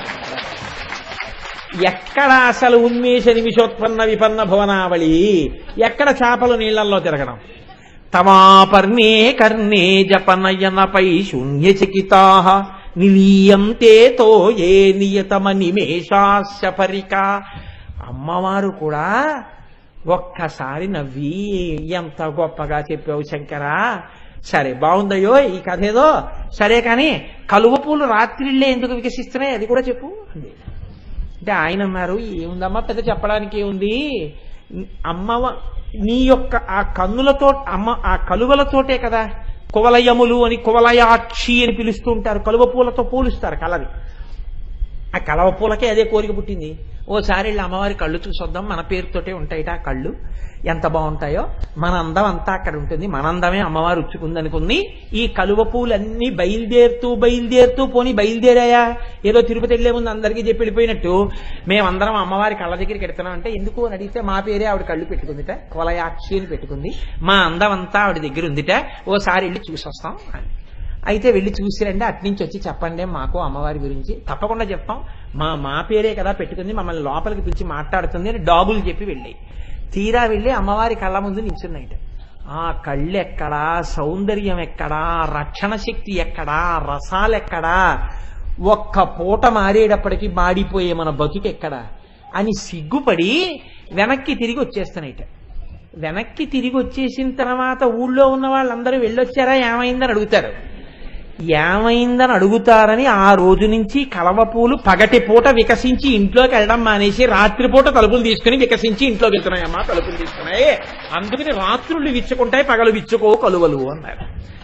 శంకరుల ప్రజ్ఞకి శంకరులే సాటి. నల్ల కలువల యొక్క కాంతిని అమ్మవారి కన్నులు గెలిచినటువంటి కారుణ్యమున్న కన్నులు అని చెప్పడానికి చేపల మీద కలువల మీద పెట్టి అంత గొప్ప శ్లోకాన్ని ఇచ్చారు. పోను అక్కడితో ఊరుకున్నారనుకుంటున్నారా, ఏదో కష్టపడిన ఆర్తిని ఆపేసుకుంటాను, ఒక్క 5 నిమిషాలు వినండి. అందులో ఏమంటే ఇలాంటివి మొదలు పెట్టినప్పుడు ఆ ఆనందం ఆగమంటే ఆగేది కాదు. ఇవాళ శివరాత్రి అయితే ఎంత బాగుండనిపిస్తుంటుంది. కాబట్టి చూడండి, శంకర భగవత్పాదులు అంటారు ఒక శ్లోకంలో, కవీనాం సందర్భస్తబకమకరందైకరసికం కటాక్ష వ్యాక్షేప భ్రమర కలభౌ కర్ణయుగళం అముంచంతౌ దృష్ట్వా తవ నవరసాస్వాదతరళా అసూయా సంసర్గాదళిక నయనం కించిదరుణం అన్నారు. అమ్మవారికి కూడా 3 కన్నులు ఉంటాయి, పరమశివుడికి ఉన్నట్టే 3 కన్నులు ఉంటాయి. 3 కన్నులు ఉన్నప్పుడు 3 కన్నులు అన్నప్పుడు కన్నులు 3 ఒక్కలాగే ఉండాలి. కానీ దరదళిత హేమాంబుజరుచి అన్నారు. అహస్సూతే సవ్యం అన్న శ్లోకంలో శంకరాచార్యుల వారు మూడో కన్ను కొంచెం ఎర్రగా ఉంటుంది. ఆయన అన్నారు, అమ్మాయి ఈ రెండు కళ్ళు ఉన్నట్టు ఈ కన్ను కూడా నల్లగా ఉండాలి కదా, ఈ కన్ను నల్లగా ఉండకుండా ఇది ఒక్కటే ఎర్రగా ఉండి ఈ రెండు కళ్ళు మాత్రం నల్లగా ఎందుకుంటాయో తెలుసా అన్నారు. అమ్మో మళ్ళీ మొదలెట్టావా, మళ్ళీ నా కళ్ళ మీదే నాకు తెలియనివి నీకు తెలుస్తుంటాయి శంకరా, ఎంత విచిత్రం. సరే ఏమిటి చెప్పు. ఇది సూర్యుడు, ఇది చంద్రుడు, ఇది అగ్ని, అందుకని అలా ఉంటాయేమో. కాదమ్మా, సూర్యుడు చంద్రుడు అగ్ని అయితే సూర్యుడిది కొంచెం ఎక్కువ ఎరుపు ఉండాలి, చంద్రుడిది తక్కువ ఎరుపు ఉండాలి, అగ్ని బాగా ఎర్రగా ఉండాలి. అలా లేవుగా, ఈ రెండు నల్లగా ఉన్నాయి, ఇది కొంచెం ఎర్రగా ఉంది. మరి ఈ రెండు ఒక్కలా ఎందుకున్నాయి? అది కాదులేమ్మా, అసలు కారణం వేరే ఉందన్నారు శంకరాచార్యులు. ఏమిటి అసలు కారణం చెప్పండి. ఏమి లేదమ్మా, కవులు ఎప్పుడు నీ మీద రాసినటువంటి స్తోత్రాల్ని చదువుతూ ఉంటారు నీ సభల్లో కూర్చుని. చదువుతున్నప్పుడు అది శంకరుడి మీద రాసినటువంటి కవిత్వం అయితేట ఇలా ఇలా అంటుందిట పరవశంతో. ఇలా ఇలా అంటుంటే ఆవిడ చెవులకు పెట్టుకున్న తాటంకములు ఇలా ఊగుతాయిట. ఊగుతూ ఇలా ఇలా అంటూ ఇలా సంతోషపడిపోతుంట. భ్రూలతికయోహో అంటారు, కనుబొమ్మలు కదుపుతూ సంతోషిస్తూ షహబాష్ అందోసారి వస్తుంది ముందు ముందు ఆ నామం. ఇప్పుడు శంకరుడి మీద కవిత్వం కాదు, ఈవిడి మీద కవిత్వం. అందుకని ఆవిడికి పెద్ద ఆసక్తి ఉండదు దాన్ని పొగడం విషయం మీద. కానీ వింటుంది. విని ఏమిటి సంతోషం అంటే ఒకసారి అలా కళ్ళు తిప్పి చూస్తుంది. ఆ కటాక్షమే చాలంటారట కవులు. అందుకని ఇలా వింటోందిట. వింటుంటే వినేవి ఏవి? చెవులు. ఇప్పుడు ఈ చెవులు కవులు చేసినటువంటి గానాన్ని వింటున్నాయిట. కవుల యొక్క సారస్వతం నిండా అమృతం ఉంది. ఈ అమృతం చెవి దొప్పల నిండా ఉంది అమ్మవారి దగ్గర. ఈ సారస్వతం అంతా విని చెవులలోకి ఆ అమృతం వెడుతోంది. ఈ కన్నులు ఎలాగో ఇక్కడ దాకా వెళ్ళాం కదా, అమ్మవారివి ఆకర్ణాంత విశాల నేత్రములు కదా, ఇక్కడ వరకు వెడుతుంది ఆవిడ గుడ్డు. అలా వెడితే అసహ్యంగా ఉండదా అనుకోకండి. మావిళ్ళమ్మ తల్లిని చూడండి, భీమవరంలో ఆ అందం ఏమిటో తెలుస్తుంది మీకు. ఇక్కడ వరకు వెళ్ళినప్పుడు ఇవి అనుకున్నాయిట, ఇక్కడే కదా ఉంది అమృతం ఈ చెవుల్లో, ఇక్కడ దాకా వచ్చి వెనక్కి వెళ్ళిపోవడం ఎందుకు, ఒక్క పిసర్ నోట్లో పోసుకుందాం అనుకున్నాయిట. తేనె గిన్నె అక్కడ కనపడింది అనుకోండి, ఎవడు ఊరుకుంటాడు, ఓ పిసర్ నోట్లో పోసుకుంటాడు. అలాగే ఇక్కడ దాకా వెళ్ళాం కదా అని ఈ గుడ్డు ఇక్కడ ఉన్నటువంటి అమృతాన్ని తాగిందిట, ఈ గుడ్డు ఇక్కడున్న అమృతాన్ని తాగిందిట. ఈ కన్ను చూసిందిట. ఈ రెండు కళ్ళు చక్క ఇక్కడికి వెళ్ళి ఇది అమృతం తాగేస్తోంది, ఇది ఇక్కడికి వెళ్ళి అమృతం తాగేస్తోంది. కవులు ఇటు ఇటు కూర్చొని చెప్తున్నారు, నా బతుకి ఇచ్చా, నేను కన్నే, కానీ నేను ఇక్కడికి వెళ్ళలేను, నేను ఇక్కడికి వెళ్ళలేను, ఇక్కడే ఉండాలి అని అసూయతో ఎర్రబడిందమ్మా. అందుకని మూడో కన్ను ఎర్రగా ఉంటుంది అన్నారు. అందుకనమ్మా అసూయా సంసర్గాదలిక నయనం, అలిక అంటే నుదురు, అసూయా సంసర్గ, అసూయ చేత నుదురు మీద ఉన్నటువంటి కన్ను కించిదరుణం కాస్త ఎర్రగా ఉందన్నారు. శంకరాచార్యుల వారి ప్రజ్ఞ ఏమిటో తెలుసా అండి? ఎలాగో అలా ఇవి మీ మనసులో గుర్తు పెట్టుకునేటట్టు చేసి మీరింటికి వెళ్ళిపోయి ఇప్పుడు చపాతీ తింటూనో, అన్నం తింటూనో, ఇడ్లీ తింటూనో, మీ పిల్లలతోటో, మీ వారితోటో, మీ భార్యతోటో, అన్నదమ్ములతోటో ఏమాయ్ అని మిగిలిన విదృషాద్ రాగీయస్యా గుర్తున్నా లేకపోయినా చేపలు ఎందుకు దాక్కున్నాయో తెలుసా నీళ్ళల్లో అని ఏదో చెప్పారనుకోండి, మీరు విన్న తన్మయత్వం లోపల పట్టక దాగి ఎవరో ఒకళ్ళు దొరక్కనే మళ్ళీ పైకి వచ్చింది. ఈ అనుభవాన్ని అడ్డు పెట్టుకుని, ఈ ఆనందాన్ని అడ్డు పెట్టుకుని మీనాక్షి అమ్మవారి అనుగ్రహం మీ మీద ప్రసరిస్తుంది. ఆ వక్రలక్ష్మీ పరీవాహ చలన్మీనాభలోచన యొక్క అనుగ్రహం మీ మీద కురిపించడానికి శంకరాచార్యులు వారు చేస్తున్నటువంటి ప్రయత్నం. ఇక నా ఉపన్యాసాన్ని పూర్తి చేస్తూ మూకశంకరుల గురించి ఒక్క మాట చెప్పి పూర్తి చేసేస్తాను. ఎందుకంటే అమ్మవారి కన్నుల వంక చూసి 100 శ్లోకాలు చెప్పారు ఆయన. ఒక శ్లోకమా, 2 శ్లోకాల, ఏ శ్లోకం చదివినా అబ్బబ్బబ్బబ్బబ్బబ్బా అని ఇలా ఇలా అనవలసిందే. ఏం ఆలోచనలు రాసలు ఒక శ్లోకంలో ఇంకో శ్లోకం లేదు, ఎలా వచ్చారా ఈ ఆలోచనలు అనిపిస్తుంది. ఒక్కటి రుచికి చూపిస్తాను. ఆయన అంటారు, నీలో పిరాగమధికం జనయన్ పురారే లోపి భక్తిమధికాం దృఢయన్నరాణాం వక్రోపి దేవి నమతాం సమతాం వితన్వన్ కామాక్షి నృత్యతు మయి తదపాంగపాత. అమ్మా నీ దృష్టి నల్లగా ఉంటుంది. ఎందుకని? కన్నులు నల్లగా ఉన్నాయి కాబట్టి అందులోంచి వచ్చే దృష్టి కూడా నల్లగా ఉంటుంది. నల్లని దృష్టి లోకంలో ఎవరికైనా ఎర్రతనాన్ని ఎలా కల్పిస్తుందమ్మా? కానీ విచిత్రం ఏమిటంటే 3 పురములను కాల్చినటువంటి పరమశివుడు 3 అవస్థల్ని దాటిన మహాజ్ఞాని. ఆయన యందు రాగమును కల్పించింది. రాగము, అనురాగము, ఎర్రటి రాగము, ఎరుపు చేత సంకేతిస్తారు. నల్లటి నీ దృష్టి కాముణ్ణి గెలిచిన వాడి యందు, పురములను గెలిచిన వాడి యందు అనురాగమును కల్పించింది. ఏమి గొప్పతనం అమ్మా దృష్టిది! మన్మధుణ్ణి కాల్చేశాడు, నీ దృష్టి పడేటప్పటికి లొంగిపోయాడు. 3 పురములను గెలిచాడు, నీ కంట్లోంచి వచ్చిన కాంతి కిరణముల వంక చూసేటప్పటికి మాత్రం వశుడైపోయాడు. తండ్రిని తెచ్చి మమ్మల్ని కూర్చోపెట్టిన దృష్టి కదమ్మా, ఈ దృష్టి లేకపోతే శంకరుడు వచ్చి కూర్చుంటాడా, మాకు దర్శనమిస్తాడా? కాబట్టి నీలో పిరాగమధికం జనయన్ పురారే లోలోపి భక్తిమధికాం దృఢయన్నరాణాం. అమ్మవారి దృష్టి ఎప్పుడు ఇలాగే చూస్తూ ఒకవైపే ఉండదు. పరమశివుడి దృష్టి అలా కాదు. ఆయన ధవళ విపషమిందోర్మండలే సన్నివిష్టం భుజగబలజహారం భస్మదిగ్ధాంగమీశం మృగయ పరశుపాణిం చారు చంద్రార్ధమౌళిం అని ఇలాగే కూర్చుని ఉంటాడు. కాబట్టి ఒకవైపే చూస్తున్నట్టుగా ఉంటాయి ఆ కళ్ళు, కానీ ఇలా అరమోట్ప కన్నులతో తనలో తాను రమిస్తూ ఉంటాడు. అమ్మవారు అలా కాదు, ఎప్పుడు కళ్ళిలా కదిపి తన బిడ్డల్ని చూసుకుంటూ ఉంటుంది. కాబట్టి చంచలమైన చూపులు కదులుతూ ఉంటాయి.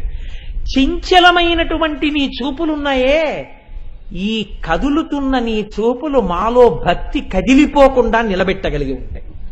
ఎంత విచిత్రమమ్మా! కదిలే చూపులకు భక్తిని కదలకుండా నిలబెట్టగలిగిన శక్తి ఉంది.